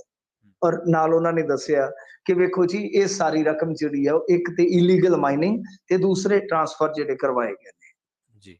ਤਾਂ ਇਹ ਇੱਕ ਤਰ੍ਹਾਂ ਨਾਲ ਕਹਿ ਲਓ ਕਿ ਰਕਮ ਮਿਲ ਜਾਣੀ। ਇਲੀਗਲ ਮਾਈਨਿੰਗ ਦਾ ਮਤਲਬ ਕਿ ਇਹਨਾਂ ਨੇ ਖਜ਼ਾਨੇ ਨੂੰ ਨੁਕਸਾਨ ਪਹੁੰਚਾਇਆ ਔਰ ਖੁਦ ਇੰਨੀ ਕਮਾਈ ਕੀਤੀ ਹੈ। ਸੋ ਇਸ ਕਰਕੇ ਕੇਸ ਬੜਾ ਟੇਢਾ ਆ। ਆਪਾਂ ਜੇ ਦੇਖੀਏ ਚਰਨਜੀਤ ਸਿੰਘ ਚੰਨੀ ਹੋਰੀ ਤਾਂ ਹੀ ਤੇ ਚੁੱਪ ਕਰਕੇ ਘਰ ਬੈਠੇ ਆ। ਉਹਨਾਂ ਨੂੰ ਪਤਾ ਹੈ ਕਿ ਜਿਵੇਂ ਮਾੜਾ ਮੋਟਾ ਵੀ ਕੁਛ ਗਿਆ ਤੇ ਮੈਨੂੰ ਬਹੁਤ ਕਸੂਤਾ ਫਸਾ ਲੈਣਗੇ। ਪਿਛਲੇ ਦਿਨੀ ਤਲਬ ਵੀ ਕੀਤਾ ਸੀ ਉਹਨਾਂ ਮੇਰੇ ਖਿਆਲ ਦੇ ਨਾਲ। ਸੋ ਜੀ ਇਹ ਕਹਾਣੀ ਹੈ ਕਿ ਈਡੀ ਨੇ ਕੇਸ ਬਹੁਤ ਕਸੂਤਾ ਬਣਾਇਆ, ਕਿਉਂਕਿ ਦੇਖੋ ਜੇ ਤੇ ਰਿਕਵਰੀ ਨਾ ਹੁੰਦੀ, ਹੂੰ, ਰਕਮ ਦੀ ਰਿਕਵਰੀ ਨਾ ਹੁੰਦੀ, ਫਿਰ ਤੇ ਬਹੁਤ ਕੁਝ ਹੋ ਸਕਦਾ ਸੀ। ਉਹ ਜਿਹੜੀ ਕਰੋੜਾਂ ਦੀ ਰਿਕਵਰੀ ਹੈ ਨਾ, ਉਹ ਹਾਲ ਦੀ ਕੜੀ ਜ਼ਮਾਨਤ ਨਹੀਂ ਜੇ ਹੋਣ ਦਿੰਦੀ। ਤਾਂ ਮੈਨੂੰ ਲੱਗਦਾ ਕਿ ਇਹ ਮਾਮਲਾ ਜਾਏਗਾ ਘੱਟੋ ਘੱਟ ਉਤਲੀ ਕੋਰਟ ਤੱਕ, ਹੋ ਸਕਦਾ ਸਰਵਉੱਚ ਅਦਾਲਤ ਤੱਕ ਵੀ ਚਲੇ ਜਾਵੇ, ਤਾਂ ਜਾ ਕੇ ਕਹਾਣੀ ਜਿਹੜੀ ਆ ਉਹ ਕਿਸੇ ਸਿਰੇ ਲੱਗੇਗੀ। ਅਦਰਵਾਈਜ਼ ਮੈਨੂੰ ਨਹੀਂ ਲੱਗਦਾ ਕਿ ਇਹ ਜਿਹੜੀ ਜ਼ਮਾਨਤ ਆ ਉਹ ਆਸਾਨੀ ਨਾਲ ਮਿਲ ਜਾਏਗੀ। ਸੋ ਹਾਈ ਕੋਰਟ ਜਾਂ ਸੁਪਰੀਮ ਕੋਰਟ ਤੋਂ ਹੀ ਜ਼ਮਾਨਤ ਅਖੀਰ ਨੂੰ ਜਾ ਕੇ ਹੋਏਗੀ। ਹਾਂਜੀ ਬਿਲਕੁਲ ਮਿੰਟੂ ਜੀ, ਬੜਾ ਸੁਲਝੇ ਲੋਕ ਜਾਗਰੂਕ ਕਰਦੇ ਆ ਦੂਜੇ ਆਮ ਕਿਸਾਨਾਂ ਨੂੰ। ਆਪਾਂ ਵੀ ਕਿਸਾਨਾਂ ਦੇ ਵਿੱਚ ਆਉਣੇ ਆ ਵੀ ਅੱਗ ਨਾ ਲਾਓ, ਸੜਕਾਂ ਦੇ ਨੇੜੇ ਤਾਂ ਸਗੋਂ ਬਚਤ ਰੱਖੋ। ਪਰ ਧੂਏ ਕਰਕੇ ਸਕੂਲ ਬੱਸ ਪਲਟ ਗਈ, ਜਵਾਕ ਵੀ ਝੁਲਸ ਗਏ, ਕਿਸੇ ਜਾਨੀ ਨੁਕਸਾਨ ਤੋਂ ਤਾਂ ਬਚਤ ਰਹੀ ਹੈ ਨਾ ਮਿੰਟੂ ਜੀ। ਦੇਖੋ ਗੱਲ ਇਹ ਆ ਕਿ ਕਿਸਾਨੀ ਅੰਦੋਲਨ ਨੇ ਜਾਗਰੂਕ ਤੇ ਬੜੇ ਲੋਕ ਕੀਤੇ, ਜੀ ਬਹੁਤ ਜੋੜਿਆ ਵੀ। ਹਾਂਜੀ ਪਰ ਮੈਂ ਤੁਹਾਨੂੰ ਇੱਕ ਚੀਜ਼ ਕਹੂੰਗਾ ਕਿ ਜਿਹੜਾ ਬਚਿਆ ਖੁਚਿਆ ਡਰ ਸੀਗਾ ਲੋਕਾਂ ਨੂੰ, ਚਾਹੇ ਉਹ ਕੁਦਰਤ ਦਾ ਹੋਵੇ ਚਾਹੇ ਕਾਨੂੰਨ ਦਾ, ਉਹ ਵੀ ਨਿਕਲ ਗਿਆ। ਇਹ ਵੀ ਇੱਕ ਸਾਡਾ ਨੈਗੇਟਿਵ ਇੰਪੈਕਟ ਗਿਣਿਆ ਜਾਏਗਾ। ਜੀ ਅਸੀਂ ਵੀ ਉਸੇ ਮੁਆਸ਼ਰੇ 'ਚ ਰਹਿੰਦੇ ਹੂੰ ਹਾਂ ਜਿੱਥੇ ਕਿਸਾਨੀ ਜਿਹੜੀ ਆ ਉਹ ਸਾਡੇ ਵਾਸਤੇ ਇੱਕ ਪੂਜਾ ਦੇ ਬਰੋਬਰ ਆ। ਜੀ ਅਸੀਂ ਉਹਨੂੰ ਪੂਜਦੇ ਹਾਂ। ਪਰ ਗੱਲ ਇਹ ਹੈ ਕਿ ਕਿਸਾਨੀ ਜਿਹੜੀ ਸ਼ੁਰੂ ਤੋਂ ਲੈ ਕੇ ਅੰਤ ਤੱਕ ਕੁਦਰਤ ਤੇ ਸਹਾਰੇ ਚੱਲਦੀ ਹੈ। ਅਸੀਂ ਕੁਦਰਤ ਤੋਂ ਹੀ ਸਾਰਾ ਕੁਝ ਲੈਂਦੇ ਹਾਂ, ਪਰ ਬਦਲੇ ਦੇ ਵਿੱਚ ਬਈ ਤੁਸੀਂ ਆ ਹੁਣ ਦੇਖ ਲਓ, ਜੇ ਉਹ ਵਿਜ਼ੂਅਲ ਤੁਸੀਂ ਦੇਖ ਲਓ ਤਾਂ ਜੀ ਦਿਲ ਕੰਬ ਜਾਂਦਾ। ਖਾਸ ਤੌਰ ਤੇ ਜਿਹਦਾ ਮੇਰੇ ਵਰਗੇ ਦਾ ਕੋਈ ਛੋਟਾ ਜਿਹਾ ਬੱਚਾ ਸਕੂਲੇ ਜਾਂਦਾ ਉਸੇ ਤਰ੍ਹਾਂ ਵੈਨ ਦੇ ਵਿੱਚ, ਹਾਂਜੀ ਤਾਂ ਵੈਨ ਪਲਟ ਗਈ, ਬੱਚੇ ਛੋਟੇ ਛੋਟੇ ਬੱਚੇ, ਸਾਨੂੰ ਤੇ ਆਪਣੇ ਧੀ ਪੋਤੀ ਲੱਗਦੇ ਆ ਨਾ ਜਦੋਂ ਤੁਹਾਡੇ ਬੱਚਿਆਂ ਦੇ ਹਾਣੀ ਇਸ ਤਰ੍ਹਾਂ ਮੌਤ ਦੇ ਮੂੰਹ 'ਚ ਚਲੇ ਜਾਣ। ਅੱਛਾ, ਸ਼ੁਕਰਗੁਜ਼ਾਰੀ ਇਸ ਗੱਲ ਦੀ ਹੈ ਕਿ ਲੋਕ ਭੱਜੇ। ਧੂੰਆਂ ਸੀਗਾ, ਗੁਰਦਾਸਪੁਰ ਦੀ ਇਹ ਘਟਨਾ ਹੈ, ਜੀ ਕਿਲ੍ਹਾ ਲਾਲ ਸਿੰਘ ਦੇ ਨੇੜੇ ਦੀ। ਸਕੂਲ ਚੋਂ ਜਦੋਂ ਵੈਨ ਆਈ ਛੁੱਟੀ ਹੋ ਕੇ, ਤਾਂ ਜਦੋਂ ਧੂਏ ਚੋਂ ਲੰਘੀ, ਡਰਾਈਵਰ ਨੂੰ ਵਿਚਾਰੇ ਨੂੰ ਨਹੀਂ ਪਤਾ ਲੱਗਿਆ ਸੜਕ ਦਾ, ਤੇ ਉਹ ਗੱਡੀ ਕਿਤੇ ਪਾਸ ਪੈ ਗਈ ਤੇ ਉਹ ਰਿੜਦੀ ਰਿੜਦੀ ਅੱਗ ਦੇ ਵਿੱਚ ਹੀ ਚਲੇ ਗਈ। ਓਹ ਤਾਂ ਚੰਗੀ ਗੱਲ ਜਿਹੜੀ ਸੀਗੀ ਉਹ ਇਹ ਸੀ ਕਿ ਲੋਕ ਭੱਜ ਕੇ ਪੈ ਕਿ ਬੱਚੇ ਵਿੱਚ ਬਈ, ਬੱਚੇ ਹੁਣ ਪਤਾ ਨਹੀਂ 2 ਦਰਜਨ ਸਨ ਜਾਂ 2.5 ਦਰਜਨ ਸਨ। ਜੀ ਤਾਂ ਇਹਨਾਂ ਨੇ ਬੜੀ ਮੁਸ਼ੱਕਤ ਦੇ ਨਾਲ ਤੇ ਬੜੀ ਦਲੇਰੀ ਦੇ ਨਾਲ, ਮੈਂ ਕਹੂੰਗਾ ਕਿ ਬੜੀ ਦਿਲਵਦੀ ਦਿਖਾਈ ਉੱਥੇ ਮੁੰਡਿਆਂ ਨੇ ਜਾਂ ਹੋਰ ਲੋਕਾਂ ਨੇ, ਜੀ ਤਾਂ ਬੱਚੇ ਕੱਢ ਲਏ। ਪਰ ਬੱਚੇ 7 ਜਿਹੜੇ ਬੱਚੇ ਆ ਉਹ ਕਹਿੰਦੇ ਆ ਕਿ ਸੇਕੇ ਗਏ ਨੇ, 2 ਹੂੰ ਤੇ ਜ਼ਿਆਦਾ। ਹੁਣ ਦੇਖੋ ਜੀ ਝੁਲਸੇ ਕਿੰਨਾ ਕੁ ਹੈ, ਇਹ ਤੇ ਹੁਣ ਸਵੇਰੇ ਪਤਾ ਲੱਗੇਗਾ। ਆਹ ਖਬਰ ਜਦੋਂ ਸ਼ਾਮ ਨੂੰ ਆਈ ਹੈ, ਕਿਉਂਕਿ ਤੁਹਾਨੂੰ ਪਤਾ ਅੱਜ ਕੱਲ੍ਹ ਛੁੱਟੀ ਜਿਹੜੀ ਦੁਪਹਿਰ ਨੂੰ ਹੁੰਦੀ ਹੈ, ਹੁੰਦੀ ਹੈ ਦੁਪਹਿਰ ਨੂੰ ਇਹ ਹਾਦਸਾ ਹੋਇਆ। ਜੀ ਉਸ ਤੋਂ ਬਾਅਦ ਸ਼ਾਮ ਤੱਕ ਸਾਨੂੰ ਖਬਰਾਂ ਆਈਆਂ। ਹੁਣ ਤੇ ਤੁਸੀਂ ਦੇਖੋ ਕਿ ਸੋਸ਼ਲ ਮੀਡੀਆ ਤੇ ਇੱਕ ਵਿਰੋਧ ਦੀ ਲਹਿਰ ਚੱਲ ਪਈ ਹੈ, ਕਿਉਂਕਿ ਉਹ ਤਸਵੀਰਾਂ ਹੀ ਕੁਝ ਇਸ ਕਿਸਮ ਦੀਆਂ ਨੇ ਕਿ ਤੁਹਾਡੀ ਰੂਹ ਝੰਜੋੜੀ ਜਾਂਦੀ ਹੈ। ਜੀ ਦੇਖੋ ਮੈਂ ਜਿਵੇਂ ਕਿਹਾ ਕਿ ਕਿਸਾਨੀ ਨੂੰ ਤੇ ਆਪਾਂ ਸਾਰੇ ਪੰਜਾਬ ਵਾਲੇ ਹੀ ਪਿਆਰ ਕਰਦੇ ਆ ਨਾ, ਹਾਂਜੀ ਪਰ ਰੌਲਾ ਇਹ ਆ ਕਿ ਧੀਆਂ ਪੁੱਤਰ ਵੀ ਤੇ ਆਪਣੇ ਹੀ ਆ। ਹੂੰ ਹੁਣ ਰੁੱਖ ਸੜਦੇ ਆ, ਰੁੱਖ ਵੀ ਆਪਣੇ ਹੀ ਆ। ਪਰਿੰਦੇ ਜਿਹੜੇ ਆ, ਪਰਿੰਦੇ ਵੀ ਤੇ ਆਪਣੇ ਹੀ ਆ। ਜੀ ਸਾਰਾ ਬਿਲਕੁਲ ਕੁਝ ਆਪਣਾ ਹੀ ਆ। ਹੁਣ ਦੇਖੋ ਗੱਲ ਕੀ ਆ ਕਿ ਵਾਹੀਵਾਨ ਬੰਦੇ ਨੂੰ ਚੰਗੀ ਤਰ੍ਹਾਂ ਪਤਾ ਆ ਕਿ ਇਹਦੇ ਵਿੱਚ ਕੋਈ ਬਹੁਤੀ ਮਿਹਨਤ ਨਹੀਂ ਲੱਗਦੀ, ਕਿਉਂਕਿ ਹੁਣ ਤੂੜੀ ਦਾ ਆਪਾਂ ਕੁਝ ਛੱਡਦੇ ਤਾਂ ਹੈ ਨਹੀਂ, ਐ ਰਗੜ ਕੇ ਉਹ ਰੀਪਰ ਲਾਉਂਦੇ ਆ। ਜੀ ਬਿਲਕੁਲ ਕਿੰਨੇ ਕੋ ਖਰਚੇ ਬਚਦੇ ਨੇ। ਹੂੰ ਆ ਸਾਡੇ ਇੱਥੇ ਨਰਮੇ ਦੇ ਵਿੱਚ ਪਾਣੀ ਲਾਉਂਦੇ ਨੇ, ਵਿੱਚ ਹੀ ਵਾਹ ਦਿੰਦੇ ਨੇ। ਮੈਨੂੰ ਲੱਗਦਾ ਕਿ ਹਫ਼ਤੇ 2 ਹਫ਼ਤੇ ਬਾਅਦ ਜਿਵੇਂ ਨਰਮਾ ਨਿਕਲਦਾ ਉਹ ਲੱਭਦੀ ਨਹੀਂ ਫੋਕ ਜੀ, ਜੀ ਉਹ ਜੀ ਸਗੋਂ ਬਿਲਕੁਲ ਖਾਦ ਬਣ ਜਾਂਦੀ ਹੈ। ਉਹ ਜਗ੍ਹਾ ਪੋਲੀ ਹੋ ਜਾਂਦੀ ਹੈ ਨਰਮੇ ਵਾਲੀ। ਉਹ ਜਿਹੜੇ ਉਹ ਮਤਲਬ ਕਿ ਕਰਚੇ ਜਿਹੇ ਹੁੰਦੇ ਆ ਵਿੱਚ ਹੀ, ਮਤਲਬ ਕਦੇ ਅਸੀਂ ਦੇਖੇ ਐ ਘੋਲੀ ਜਾਂਦੇ ਨੇ ਵਿੱਚ। ਜੀ ਖਾਸ ਤੌਰ ਤੇ ਜਦੋਂ ਪਹਿਲਾ ਪਾਣੀ ਲੱਗਦਾ ਕੋਈ ਦਿੱਕਤ ਹੀ ਨਹੀਂ। ਪਰਾਲੀ ਦਾ ਤਾਂ ਚਲੋ ਮਸਲਾ ਕੁਝ ਹੋਰ ਕਿਸਮ ਦਾ ਕਿ ਪਰਾਲੀ ਚੀੜੀ ਹੁੰਦੀ ਆ, ਥੋੜੀ ਗੱਲ ਦੀ ਘੱਟ ਆ। ਸੋ ਇੱਥੇ ਤੇ ਕੋਈ ਦਿੱਕਤ ਹੀ ਹੈ ਨਹੀਂ। ਤੇ ਹੈਰਾਨਗੀ ਦੀ ਗੱਲ ਹੈ ਕਿ ਵਾਹਣ ਤੇ ਆਪਾਂ ਬਣਾਉਣਾ ਹੀ ਆ ਨਾ, ਜੀ ਚਾਹੇ ਬਿਲਕੁਲ ਕੱਦੂ ਕਰਨਾ ਆ, ਚਾਹੇ ਝੋਨੇ ਵਾਲਾ ਬਣਾਉਣਾ, ਚਾਹੇ ਨਰਮੇ ਵਾਲਾ ਬਣਾਉਣਾ। ਤੇ ਯਾਰ ਜੇ ਕੋਈ ਲੀਟਰ, ਆ ਦੇਖੋ ਕਿੰਨੇ ਹਾਦਸੇ ਹੋ ਗਏ ਨੇ। ਖੋਸਾ ਪਾਂਡੋ ਦੇ ਕੋਲ ਹੋਇਆ, ਇੱਥੇ ਜੀਰੇ ਦੇ ਕੋਲ, ਜੀ ਉਹ ਗਰਭਵਤੀ ਔਰਤ ਵੀ ਮਰ ਗਈ, ਨਾਬਿਓਤਾ ਸੀ, ਮੁੰਡਾ ਵੀ ਮਰ ਗਿਆ। ਫਿਰ ਇੱਥੇ ਅਬੋਹਰ ਵਾਲੀ ਸਾਈਡ ਅੱਗ ਲੱਗੀ, ਇਸੇ ਤਰ੍ਹਾਂ ਪੈਟਰੋਲ ਪੰਪ ਦੇ ਨੇੜੇ ਆ ਚੱਲੀ ਸੀਗੀ, ਸਭ ਜੀ ਕੁਝ ਫਨਾਹ ਕਰ ਦੇਣਾ ਸੀਗਾ। ਫਿਰ ਇਸ ਤੋਂ ਇਲਾਵਾ ਇੱਕੋ ਦਿਨ ਅੰਮ੍ਰਿਤਸਰ ਦੇ ਵਿੱਚ 2 ਸੜਕ ਹਾਦਸੇ ਹੋਏ, ਕਿੰਨੇ ਗਿਣਾ ਸਕਦੇ ਆ। ਇੱਕ ਸਕੂਲ ਵੈਨ ਪਹਿਲਾਂ ਇਸ ਤਰ੍ਹਾਂ ਹਾਦਸੇ ਦਾ ਸ਼ਿਕਾਰ ਹੋਈ ਆ, ਉਦੋਂ ਅਸੀਂ ਨਹੀਂ ਜਾਗੇ। ਹੁਣ ਵਿਰੋਧ ਦੀ ਮੂਵਮੈਂਟ ਆ, ਫਿਰ ਅਸੀਂ ਕਹਿਣਾ ਜੇ ਕੋਈ ਬੋਲਦਾ ਹੈ ਤੇ ਕਿਸਾਨ ਵਿਰੋਧੀ ਹੈ। ਇਹ ਕਿਸਾਨ ਮਤਲਬ ਕਿ ਆਪਣੇ ਆਪ ਨੂੰ ਅਸੀਂ ਕੁਦਰਤ ਵਿਰੋਧੀ ਨਹੀਂ ਮੰਨਣਾ।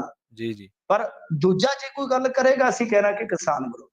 ਦੇਖੋ ਪਰਾਲੀ ਦੇ ਮੁੱਦੇ ਤੇ ਸਾਰੇ ਸਾਥ ਦਿੰਦੇ ਨੇ ਕਿ ਨਹੀਂ ਬਈ ਪਰਾਲੀ ਦਾ ਕੋਈ ਹੱਲ ਨਹੀਂ ਹੈ, ਪਰ ਹੂੰ, ਜਿਸ ਚੀਜ਼ ਦਾ ਹੱਲ ਆ ਉਹਦੇ ਵਾਲੇ ਪਾਸੇ ਤੇ ਸਾਨੂੰ ਵੇਖਣਾ ਪਏਗਾ ਨਾ, ਕਿਉਂਕਿ ਬੱਚੇ ਵੀ ਸਾਡੇ ਆ, ਅਸੀਂ ਆਪ ਹੀ ਉਸ ਚੀਜ਼ ਦੇ ਵਿੱਚ ਨੁਕਸਾਨੇ ਜਾ ਰਹੇ ਹਾਂ। ਸੋ ਗੱਲ ਇਹ ਆ ਕਿ ਹੁਣ ਕਿਹਨੂੰ ਕਹੀਏ ਕਿਹਨੂੰ ਨਹੀਂ ਕਹੀਏ, ਪਰ ਇਹਦੇ ਵਿੱਚ ਕੀ ਹੋਇਆ ਕਿ ਜਿਵੇਂ ਮੈਂ ਤੁਹਾਨੂੰ ਦੱਸਿਆ ਕਿ ਸੋਸ਼ਲ ਮੀਡੀਆ ਤੇ ਇੱਕ ਬਹੁਤ ਵੱਡਾ ਵਿਰੋਧ ਉਪਜਿਆ, ਜੀ। ਤਿਵੇਂ ਹੀ ਨਾਲ ਦੀ ਨਾਲ ਸਿੱਖਿਆ ਮੰਤਰੀ ਮੀਤ ਹੇਅਰ ਨੇ ਇਹਦਾ ਨੋਟਿਸ ਲੈ ਲਿਆ, ਡੀਸੀ ਤੋਂ ਜਵਾਬ ਤਲਬ ਕਰ ਲਿਆ, ਮੇਰੇ ਖਿਆਲ ਦੇ ਨਾਲ ਪਰਚਾ ਦਰਜ ਹੋਏਗਾ, ਜਿਹਨੇ ਵੀ ਅੱਗ ਲਾਈ ਆ ਪਰਚਾ ਦਰਜ ਹੋਏਗਾ। ਬੱਚਿਆਂ ਦੇ ਇਲਾਜ ਦਾ ਇਹਨਾਂ ਨੇ ਮੇਰੇ ਖਿਆਲ ਦੇ ਨਾਲ ਐਲਾਨ ਕਰ ਦਿੱਤਾ ਹੈ। ਜੀ। ਸੋ ਕਾਫੀ ਕਹਿ ਸਕਦੇ ਹਾਂ ਕਿ ਕੰਮ ਜਿਹੜਾ ਹੈ ਤੇ ਬਈ ਠੀਕ ਆ, ਕੁਛ ਲੋਕ ਤਰਕ ਜਿੰਨੇ ਮਰਜ਼ੀ ਦੇ ਦੇਣ, ਹੈ ਤੇ ਬਈ ਜੇ ਆਪਾਂ ਮਤਲਬ ਕਿ ਹੁੰਦਿਆਂ ਸੁਣਦਿਆਂ ਤੇ ਜੋ ਸੰਭਵ ਹੈ ਉਹਦੇ ਬਾਵਜੂਦ ਨਹੀਂ ਹਟਦੇ ਤਾਂ ਫਿਰ ਕੀ ਕਰੀਏ, ਉਹਦੇ ਵਿੱਚ ਆਪਾਂ ਵੀ ਸ਼ਾਮਲ ਆ। ਆਪਣੇ ਕਿਹੜਾ ਸਕੇ ਸੋਧਰੇ ਹੈ ਤੇ ਸਾਰੇ ਕਿਸਾਨਾਂ ਚੋਂ ਹੀ ਆ ਨਾ, ਮੈਂ ਖੁਦ ਵੀ ਅੱਜ ਵੀ ਖੇਤਾਂ 'ਚ ਬੈਠਾ ਤੇ ਸਾਡੇ ਕਿਹੜਾ ਹਟਦੇ ਆ, ਨਹੀਂ ਹਟਦੇ। ਉਹ ਕਹਿੰਦੇ ਕਿ ਸਾਡੀ ਜ਼ਮੀਨ ਹੈ, ਤੂੰ ਢੇਕਾ ਲੱਗਦਾ, ਚੱਲ ਹੂੰ, ਪਰੇ ਹੋ, ਅਸੀਂ ਅੱਗ ਲਾਈਏ, ਅਸੀਂ ਜੋ ਮਰਜ਼ੀ ਕਰੀਏ, ਪਾਸੇ ਉਹਨੇ ਤੇ ਮਾਰ ਕੇ ਤਰੰਗਲੀ ਵੱਖੀ ਪਾੜ ਦਿਆਂਗੇ ਤੇਰੀ। ਜੀ। ਵੱਖਰੀ ਪੱਤਰਕਾਰੀ ਕਰਦੇ ਬੰਦੇ ਤੁਸੀਂ ਸਿਆਣੇ ਕਿ ਅਸੀਂ ਸਿਆਣੇ ਆ? ਹੂੰ, ਏਸੀ 'ਚ ਬਹਿਣ ਵਾਲੇ ਸਾਨੂੰ ਮਤਾਂ ਦਿਓਗੇ ਤੁਸੀਂ, ਫਿਰ ਚੁੱਪ ਕਰਕੇ ਆਪਾਂ ਹੀ ਆਪਣੇ ਆਪ ਨੂੰ ਗੁਨਾਹਗਾਰ ਮੰਨ ਲੈਂਦੇ ਆ। ਤੇ ਉਹ ਕਹਿੰਦੇ ਹੁੰਦੇ कर दे मेरे गुनाहों को माफ है खुदा, सुना है सोने के बाद कुछ लोगों की सुबह। ਜੀ, ਜੀ, ਜੀ। ਖੈਰ ਵਾਤਾਵਰਨ ਤਾਂ ਸਾਡੇ ਸਾਰਿਆਂ ਦਾ ਹੀ ਹੈ, ਸਾਹ ਵੀ ਅਸੀਂ ਆਪਾਂ ਹੀ ਲੈਣਾ ਹੈ, ਕਿਸਾਨੀ ਵੀ ਸਾਡੀ ਹੈ ਜੀ, ਅਸੀਂ ਵੀ ਕਿਸਾਨ ਹਾਂ ਤੇ ਪਰ ਸਾਨੂੰ ਇਹਨਾਂ ਚੀਜ਼ਾਂ ਤੋਂ ਬਚਣਾ ਚਾਹੀਦਾ। ਕਣਕ ਦੇ ਨਾੜ 'ਚ ਕੁਛ ਵੀ ਨਹੀਂ ਹੁੰਦਾ, ਵਾਹਣ ਖਾਲੀ ਹੋਇਆ ਹੁੰਦਾ ਬਿਲਕੁਲ। ਪਰਾਲੀ ਦਾ ਚਲੋ ਅਸੀਂ ਕਹਿੰਦੇ ਹਾਂ ਸਰਕਾਰਾਂ ਹੱਲ ਕਰਨ। ਖੈਰ ਇਹ ਬਹਿਸ ਇਸੇ ਤਰ੍ਹਾਂ ਚੱਲਦੀ ਰਹਿਣੀ ਹੈ, ਪਰ ਇੰਸ਼ਾਅੱਲਾ ਸਾਨੂੰ ਵੀ ਇਹਨਾਂ ਚੀਜ਼ਾਂ ਦੀ ਸਮਝ ਆਵੇ। ਸੜਕਾਂ ਦੇ ਨੇੜੇ ਤਾਂ ਬਚਤ ਰੱਖਣੀ ਚਾਹੀਦੀ ਹੈ ਸਾਨੂੰ ਸਾਰਿਆਂ ਨੂੰ। ਆਮ ਆਦਮੀ ਪਾਰਟੀ 'ਚ ਰੌਲੇ ਰੱਪੇ ਦੀਆਂ ਖਬਰਾਂ ਆ ਰਹੀਆਂ ਮਿੰਟੂ ਜੀ, ਕਾਉਂਸਲਰ ਨੂੰ ਨੋਟਿਸ ਚਲੇ ਗਏ ਨੇ। ਹਾਂਜੀ ਬਸ ਇਹਨਾਂ ਦਾ ਮਸਲਾ ਜਿਹੜਾ ਉਹ ਚੰਡੀਗੜ੍ਹ ਦੇ ਵਿੱਚ ਤੇ ਉਲਝ ਗਿਆ ਹੈ, ਕਿਉਂਕਿ ਚੰਡੀਗੜ੍ਹ ਦੇ ਵਿੱਚ ਹੀ ਇਹਨਾਂ ਕੋਲ ਇੱਕ ਮੌਕਾ ਸੀ, ਓਪਰਚੁਨਿਟੀ ਸੀਗੀ ਇਹਨਾਂ ਦੇ ਕੋਲ ਹੂੰ, ਕਿ ਇਹ ਨਿਗਮ ਸੰਭਾਲ ਸਕਦੇ ਸਨ, ਪਰ ਤੁਹਾਨੂੰ ਪਤਾ ਐਨ ਮੌਕੇ ਤੇ ਉਹ ਟਿਕਟ ਲਗਾ ਗਏ ਤੇ ਇੱਕ ਮੈਂਬਰ ਪਾਰਲੀਮੈਂਟ ਦੇ ਉਹਨਾਂ ਦੇ ਕੋਲ ਵੋਟ ਸੀਗੇ ਐਕਸਟਰਾ, ਤਾਂ ਜੀ, ਉਹ ਇਸੇ ਕਰਕੇ ਉਹ ਨਿਗਮ ਦੇ ਵਿੱਚ ਆਪਣਾ ਬਹੁਮਤ ਲੈ ਗਏ ਸਨ। ਤਾਂ ਖੈਰ ਹੁਣ ਇਹ ਕਾਰਨ ਦੱਸੋ ਨੋਟਿਸ ਹੋਇਆ ਜਾਰੀ ਕਾਉਂਸਲਰਾਂ ਨੂੰ। ਮਸਲਾ ਬੇਸਿਕਲੀ ਕੀ ਸੀਗਾ ਕਿ ਇੱਕ ਠੇਕਾ ਦਿੱਤਾ ਜਾ ਰਿਹਾ ਸੀਗਾ ਕਿਸੇ ਕੰਪਨੀ ਨੂੰ, ਔਰ ਜੀ। ਬੜਾ ਵੱਡਾ ਠੇਕਾ ਸੀ, ਸਫਾਈ ਨਾਲ ਜੁੜਿਆ, ਹੂੰ, ਮੇਰੇ ਖਿਆਲ ਦੇ ਨਾਲ ਕਰੋੜਾਂ ਦਾ, ਹਰੇਕ ਮਹੀਨੇ 4 ਕਰੋੜ 71 ਲੱਖ ਰੁਪਏ ਦਾ ਭੁਗਤਾਨ ਕੀਤਾ ਜਾਣਾ ਸੀਗਾ। ਜੀ। ਤਾਂ ਇਹ ਜਿਹੜੀ ਦੱਖਣੀ ਸੈਕਟਰਾਂ ਦੀ ਸਫਾਈ ਸੀ ਉਸਦਾ ਟੈਂਡਰ ਦਿੱਤਾ ਜਾ ਰਿਹਾ ਸੀਗਾ। ਹੂੰ, ਤਾਂ ਇਹਦੇ ਵਿੱਚ ਕੀ ਸੀਗਾ ਕਿ ਟੈਂਡਰਿੰਗ ਨੂੰ ਲੈ ਕੇ ਜਿਹੜਾ ਆਮ ਆਦਮੀ ਪਾਰਟੀ ਦਾ ਸਟਾਂਸ ਸੀਗਾ, ਯਾਨੀ ਪਾਰਟੀ ਦਾ ਸਟਾਂਸ ਸੀਗਾ ਕਿ ਅਸੀਂ ਇਹਦੀ ਵਿਰੋਧਤਾ ਕਰਨੀ। ਤਾਂ ਹੋਇਆ ਕੀ ਹੈ ਕਿ ਇਹਨਾਂ ਦੇ ਜਿਹੜੇ 2 ਕਾਉਂਸਲਰ ਸੀ ਉਹ ਤੇ ਉਸ ਦਿਨ ਆਏ ਨਹੀਂ ਹੈ, ਸਦਨ ਦੇ ਵਿੱਚ ਹੀ ਨਹੀਂ ਆਏ, ਕਾਰਵਾਈ 'ਚ ਹਿੱਸਾ ਨਹੀਂ ਲਿਆ। 4 ਨੇ ਕੀ ਕੀਤਾ ਕਿ ਉਹਨਾਂ ਨੇ ਭਾਜਪਾ ਨੂੰ ਸਪੋਰਟ ਕਰ ਦਿੱਤਾ ਉੱਥੇ। ਜੀ, ਅੱਛਾ। ਯਾਨੀ 2 ਜਿਹੜੇ ਹੁਣ ਮੰਨ ਲਓ ਕਿਸੇ ਕਾਰਵਾਈ 'ਚ ਨਹੀਂ ਆਏ, ਆਪਾਂ ਕਹਿੰਦੇ ਆ ਨਾ ਕਿ ਵਿਟੋ ਹੋਇਆ ਹੋਵੇ, ਸੌਰੀ ਉਹਨੂੰ ਕੀ ਕਹਿੰਦੇ ਵਿਪ ਜਾਰੀ ਹੁੰਦਾ ਹੈ, ਹਾਂਜੀ, ਹਾਂਜੀ। ਜਾਂ ਅਹਿਮ ਕੋਈ ਬਿੱਲ ਆਉਣਾ ਹੁੰਦਾ ਹੈ, ਜਾਂ ਕੋਈ ਵੋਟਿੰਗ ਹੋਣੀ ਹੁੰਦੀ ਹੈ ਫੈਸਲਾ ਕੁੰਨ, ਤੇ ਜਿਹੜਾ ਕੋਈ ਉੱਥੋਂ ਛੁੱਟੀ ਮਾਰ ਜਾਂਦਾ, ਘੇਸਲ ਮਾਰ ਜਾਂਦਾ ਹੈ, ਆਪਾਂ ਉਹਨੂੰ ਵੀ ਸ਼ੱਕ ਦੀ ਨਿਗਾਹ ਨਾਲ ਵੇਖਦੇ ਆ ਕਿ ਯਾਰ ਇਹ ਬੰਦਾ ਆਇਆ ਨਹੀਂ ਕਿਤੇ ਨਾ ਕਿਤੇ, ਇਹ ਬੰਦਾ ਅਸਲ ਦੇ ਵਿੱਚ ਆਪਣੀ ਪਾਰਟੀ ਤੋਂ ਉਲਟ ਭੁਗਤਣਾ ਚਾਹੁੰਦਾ ਹੈ। ਤਾਂ ਜਿਹੜੇ 2 ਕਾਉਂਸਲਰ ਨੇ ਉਹਨਾਂ ਨੂੰ ਵੀ ਨੋਟਿਸ ਜਾਰੀ ਹੋ ਗਿਆ ਕਿ ਕਾਰਨ ਦੱਸੋ, ਜੀ, ਤੇ ਜਿਹੜੇ 4 ਸਿੱਧੇ ਹੀ ਉਹਨਾਂ ਦੀ ਤੱਕੜੀ 'ਚ ਤੁੱਲ ਗਏ ਇਸ ਮਾਮਲੇ ਦੇ ਵਿੱਚ, ਉਹਨਾਂ ਨੂੰ ਵੀ ਨੋਟਿਸ ਜਾਰੀ ਹੋ ਗਿਆ।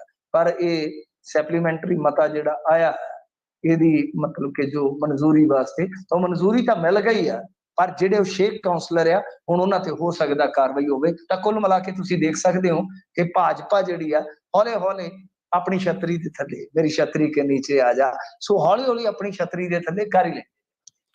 ਮਿੰਟੂ ਜੀ ਕਿਸੇ ਅਧਿਆਪਕ ਨੇ ਖੁਦਕੁਸ਼ੀ ਕੀਤੀ ਹੈ ਤੇ ਉਹਦਾ ਦੋਸ਼ ਅਧਿਆਪਕਾਂ ਤੇ ਹੀ ਲੱਗ ਰਿਹਾ ਕੁਛ ਇਸ ਤਰ੍ਹਾਂ ਦਾ?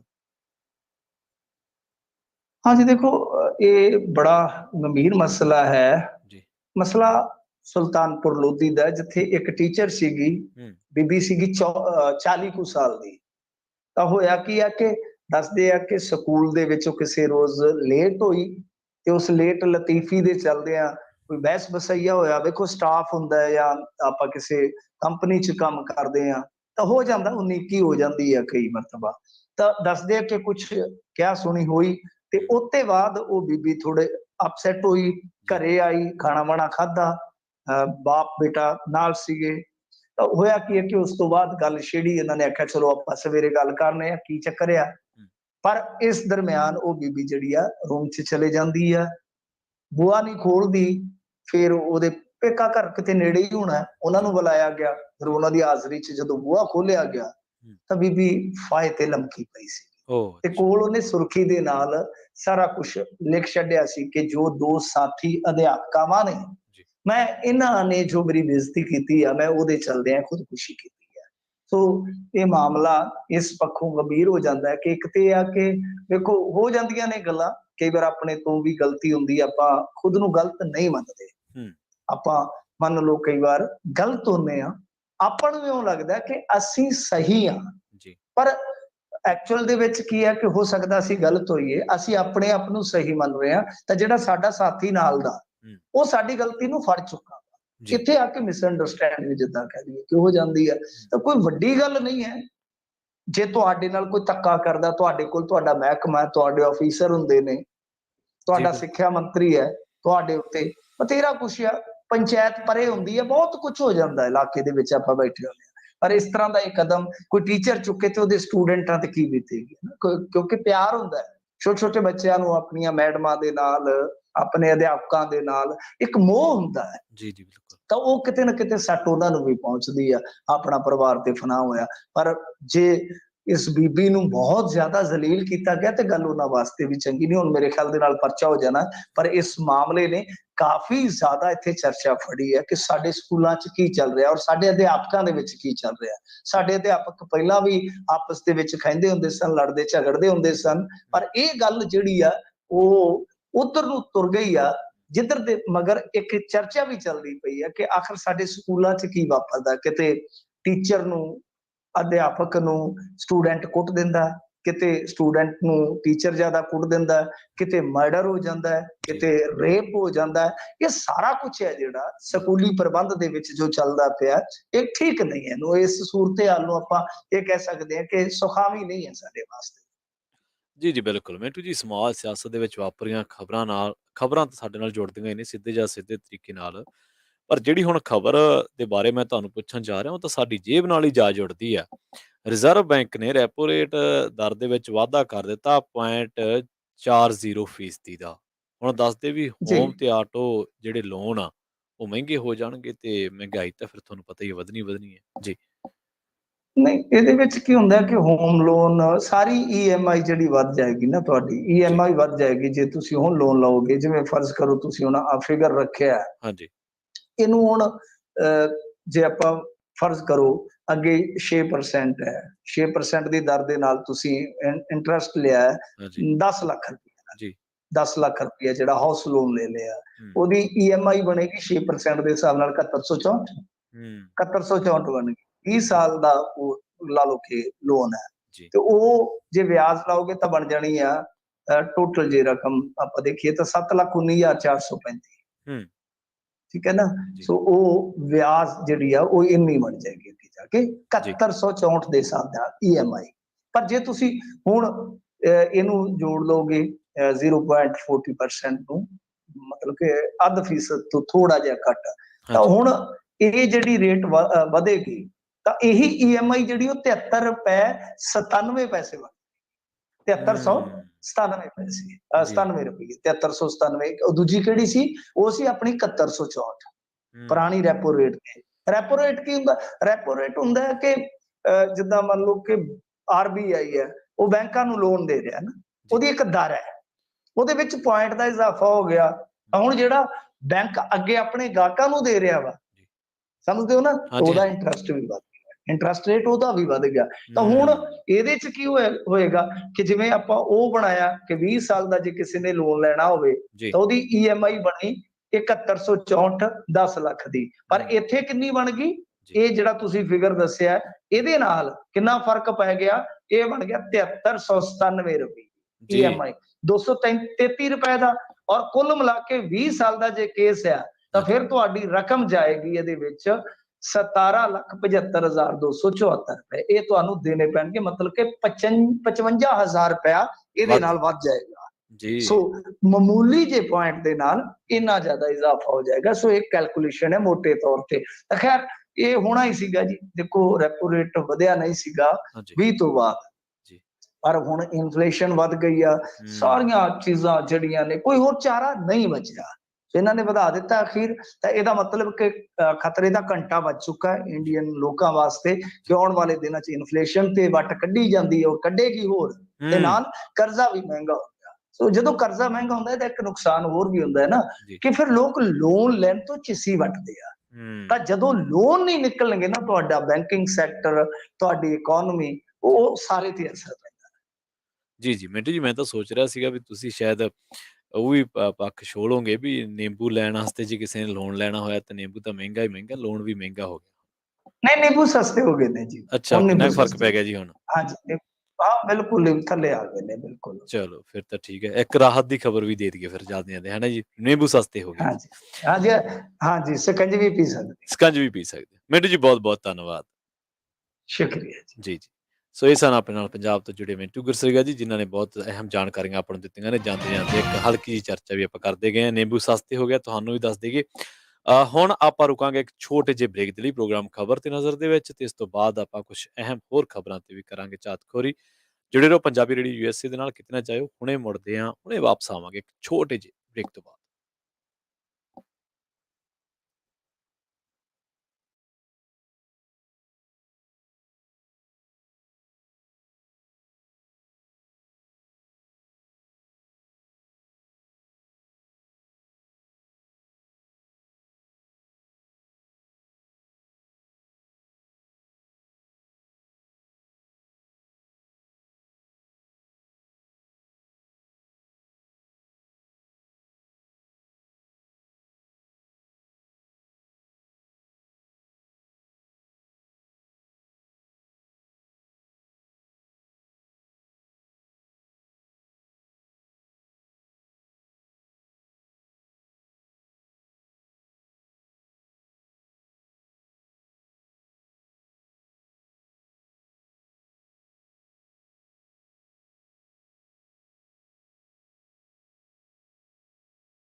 ਬ੍ਰੇਕ ਤੋਂ ਬਾਅਦ ਇੱਕ ਵਾਰ ਮੁੜ ਤੋਂ ਤੁਹਾਡਾ ਸਾਰਿਆਂ ਦਾ ਸਵਾਗਤ ਹੈ ਪ੍ਰੋਗਰਾਮ ਖਬਰ ਤੇ ਨਜ਼ਰ ਦੇ ਵਿੱਚ। ਤੇ ਹੁਣ ਕੁਝ ਹੋਰ ਅਹਿਮ ਖਬਰਾਂ ਤੇ ਆਪਾਂ ਚਾਤਖੋਰੀ ਕਰਦੇ ਚੱਲਦੇ ਹਾਂ ਜੀ।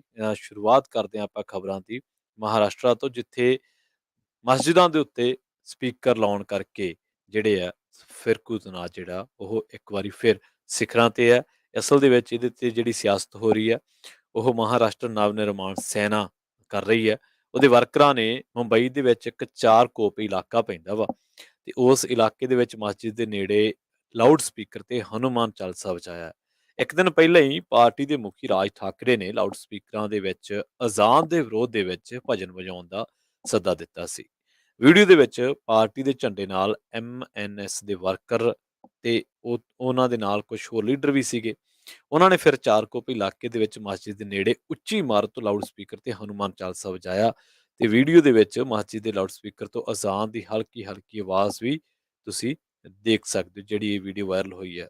ਕਿ ਸਾਡੇ ਦੇਸ਼ ਦੇ ਵਿੱਚ ਇਹੀ ਮਸਲਾ ਰਹਿ ਗਿਆ ਵਾ ਕਿ ਅਸੀਂ ਧਾਰਮਿਕ ਸਥਾਨਾਂ ਤੋਂ, ਧਾਰਮਿਕ ਥਾਵਾਂ ਤੋਂ ਜਿਹੜੀਆਂ ਆਵਾਜ਼ਾਂ ਆਉਣੀਆਂ ਨੇ ਉਹਨਾਂ ਆਵਾਜ਼ਾਂ ਨਾਲ ਦੱਬਣਾ ਵਾ। ਕਿਸਾਨੀ ਦਾ ਮਹਾਰਾਸ਼ਟਰ ਦੇ ਵਿੱਚ ਵੀ ਬੁਰਾ ਹਾਲ ਹੈ। ਇਹ ਲੋਕ ਸਿਰਫ ਪੋਲਰਾਈਜੇਸ਼ਨ ਦੀ ਰਾਜਨੀਤੀ ਕਰਦੇ ਆ। ਇਹ ਲੋਕ ਸਿਰਫ ਮੈਜੋਰਟੀ ਤੇ ਮਿਨੋਰਟੀ ਦੀ ਪੋਲਿਟਿਕਸ ਕਰਦੇ ਆ ਤੇ ਉਹਦੇ ਚ ਆਪਦਾ ਰਾਜ ਭਾਲਦੇ ਆ। ਜੇਕਰ ਇਹੀ ਚੀਜ਼ਾਂ ਮਹਾਰਾਸ਼ਟਰ ਦੇ ਕਿਸੇ ਬੰਦੇ ਨੂੰ ਦੂਜੇ ਥਾਂ ਫੇਸ ਕਰਨੀਆਂ ਪੈਣ, ਜੇ ਇਹਨਾਂ ਨਾਲ ਵਾਪਰਨ ਜਦੋਂ ਇਹ ਮਿਨੋਰਟੀ ਦੇ ਵਿੱਚ ਹੋਣ, ਤੇ ਇਹਨਾਂ ਤੇ ਕੀ ਬੀਤੇਗੀ। ਹੁਣੇ ਖਬਰਾਂ ਦੇ ਵਿੱਚ ਰੈਪੋ ਰੇਟ ਦੀ ਗੱਲ ਕਰਕੇ ਹਟੇ ਆ ਕਿ ਉਹ ਮਸਲਾ ਹੈ ਕਿਸੇ ਭਾਰਤੀ ਦੀ ਜ਼ੁਬਾਨ ਉੱਤੇ ਕਿ ਯਾਰ ਰੈਪੋ ਰੇਟ ਮਹਿੰਗਾ ਹੋ ਗਿਆ, ਮਹਿੰਗਾਈ ਵੱਧ ਜੂ, ਲੋਨ ਨਹੀਂ ਮਿਲਣੇ, ਇੰਡਸਟਰੀ ਨਹੀਂ ਆਉਣੀ, ਇੰਪਲੋਇਮੈਂਟ ਨਹੀਂ ਜਨਰੇਟ ਹੋਣੀ, ਨਵੀਂ ਇੰਡਸਟਰੀ ਨਹੀਂ ਆਊਗੀ ਤਾਂ ਇੰਪਲੋਇਮੈਂਟ ਕਿੱਥੋਂ ਆਊਗੀ, ਕਾਰੋਬਾਰ ਨਹੀਂ ਚੱਲਣੇ, ਕੀ ਕਰੋਗੇ ਤੁਸੀਂ। ਤੇ ਦੂਜੇ ਪਾਸੇ ਤੁਸੀਂ ਆਹ ਰੱਥ ਫੜੇ ਆ, ਫਿਰਕੂ ਤਣਾਅ ਲਗਾਤਾਰ ਵਧਾਉਂਦੇ ਜਾ ਰਹੇ ਹੋ, ਲਗਾਤਾਰ ਵਧਾਉਂਦੇ ਜਾ ਰਹੇ ਹੋ। ਸੋ ਲੋਕਾਂ ਨੂੰ ਸਮਝਣਾ ਪੈਣਾ, ਇਹ ਤਾਂ ਜਿਹੜੇ ਸਿਆਸਤਦਾਨ ਆ ਇਹਨਾਂ ਨੇ ਤੁਹਾਡੇ ਪਾੜੋ ਤੇ ਰਾਜ ਕਰੋ, ਇਹ ਬ੍ਰਿਟਿਸ਼ਰਸ ਦਾ ਇੱਕ ਹੋਰ ਰੂਪ ਆ। ਉਹਨਾਂ ਨੂੰ ਆਪਾਂ ਬਦਨਾਮ ਕਰਦੇ ਕਿ ਉਹਨਾਂ ਨੇ ਸਾਡੇ ਨਾਲ ਐਂ ਕੀਤਾ, ਸਾਡੇ ਨਾਲ ਐਂ ਕੀਤਾ, ਪਾੜੋ ਤੇ ਰਾਜ ਕਰੋ, ਇਹ ਸੀ ਉਹ ਸੀ। ਉਹ ਇੱਕ ਅਲੱਗ ਚੀਜ਼ ਸੀ, ਉਦੋਂ ਅਸੀਂ ਆਜ਼ਾਦ ਨਹੀਂ ਸੀ, ਪਰ ਹੁਣ ਅਸੀਂ ਆਜ਼ਾਦ ਭਾਰਤ ਦੇ ਵਿੱਚ ਹਾਂ। ਤੇ ਜੇਕਰ ਹੁਣ ਵੀ ਕੋਈ ਪਾੜੋ ਤੇ ਰਾਜ ਕਰੋ ਦੀ ਨੀਤੀ ਤੇ ਚੱਲ ਰਿਹਾ ਤਾਂ ਸਾਨੂੰ ਉਹਨੂੰ ਪਛਾਣਨਾ ਪੈਣਾ ਆ। ਜੋਧਪੁਰ ਦੀ ਗੱਲ ਕਰਦੇ ਹਾਂ, ਕਾਫੀ ਲੋਕ ਫਿਕਰਮੰਦ ਸੀਗੇ ਕਿ ਜੋਧਪੁਰ ਦੇ ਵਿੱਚ ਹਾਲਾਤ ਕਿੱਦਾਂ ਦੇ ਨੇ। ਤਾਂ ਦੱਸਦੇ ਚੱਲੀਏ ਕਿ 97 ਲੋਕਾਂ ਨੂੰ ਗ੍ਰਿਫਤਾਰ ਕੀਤਾ ਗਿਆ ਫਿਰਕੂ ਹਿੰਸਾ ਦੇ ਮਾਮਲੇ ਦੇ ਵਿੱਚ। ਲਗਾਤਾਰ ਦੂਜੇ ਦਿਨ ਕਰਫਿਊ ਉੱਥੇ ਲਾਉਣਾ ਪਿਆ ਹੈ। ਇਹ ਗੱਲ ਸਾਨੂੰ ਕਹਿਣੀ ਪੈਣੀ ਹੈ ਕਿ ਹਾਲਾਤ ਜਿਹੜੇ ਆ ਹੌਲੀ ਹੌਲੀ ਠੀਕ ਹੋ ਰਹੇ ਆ, ਪਰ ਪੁਲਿਸ ਨੇ ਦਾਅਵਾ ਕੀਤਾ ਹੈ ਕਿ ਸ਼ਹਿਰ ਦੇ ਵਿੱਚ ਸਥਿਤੀ ਕਾਬੂ ਹੇਠ ਹੈ। ਜੋਧਪੁਰ ਪੁਲਿਸ ਕੰਟਰੋਲ ਰੂਮ ਹੈ ਜਿਹੜਾ, ਉਹਦੇ ਮੁਤਾਬਕ 97 ਲੋਕਾਂ ਨੂੰ ਗ੍ਰਿਫਤਾਰ ਕੀਤਾ ਜਾ ਚੁੱਕਿਆ ਤੇ ਹੋਰ ਕਈ ਲੋਕਾਂ ਦੀ ਭਾਲ ਕੀਤੀ ਜਾ ਰਹੀ ਹੈ, ਖਾਸ ਕਰਕੇ ਉਹਨਾਂ ਲੋਕਾਂ ਦੀ ਜਿਨ੍ਹਾਂ ਨੇ ਫਿਰਕੂ ਤਣਾਅ ਨੂੰ ਹੋਰ ਵਧਾਇਆ ਸੀ। ਤੇ ਕੁਝ ਸੋਸ਼ਲ ਮੀਡੀਆ ਉੱਤੇ ਕੰਪੇਨਸ WhatsApp Facebook ਜ਼ਰੀਏ ਕੁਝ ਇਸ ਤਰ੍ਹਾਂ ਦਾ ਸਾਈਬਰ ਜਿਹੜਾ ਉਹਨਾਂ ਨੇ ਕ੍ਰਾਈਮ ਕਰਤਾ, ਇੱਕ ਤਰੀਕੇ ਨਾਲ ਕਹਿ ਸਕਦੇ ਹਾਂ।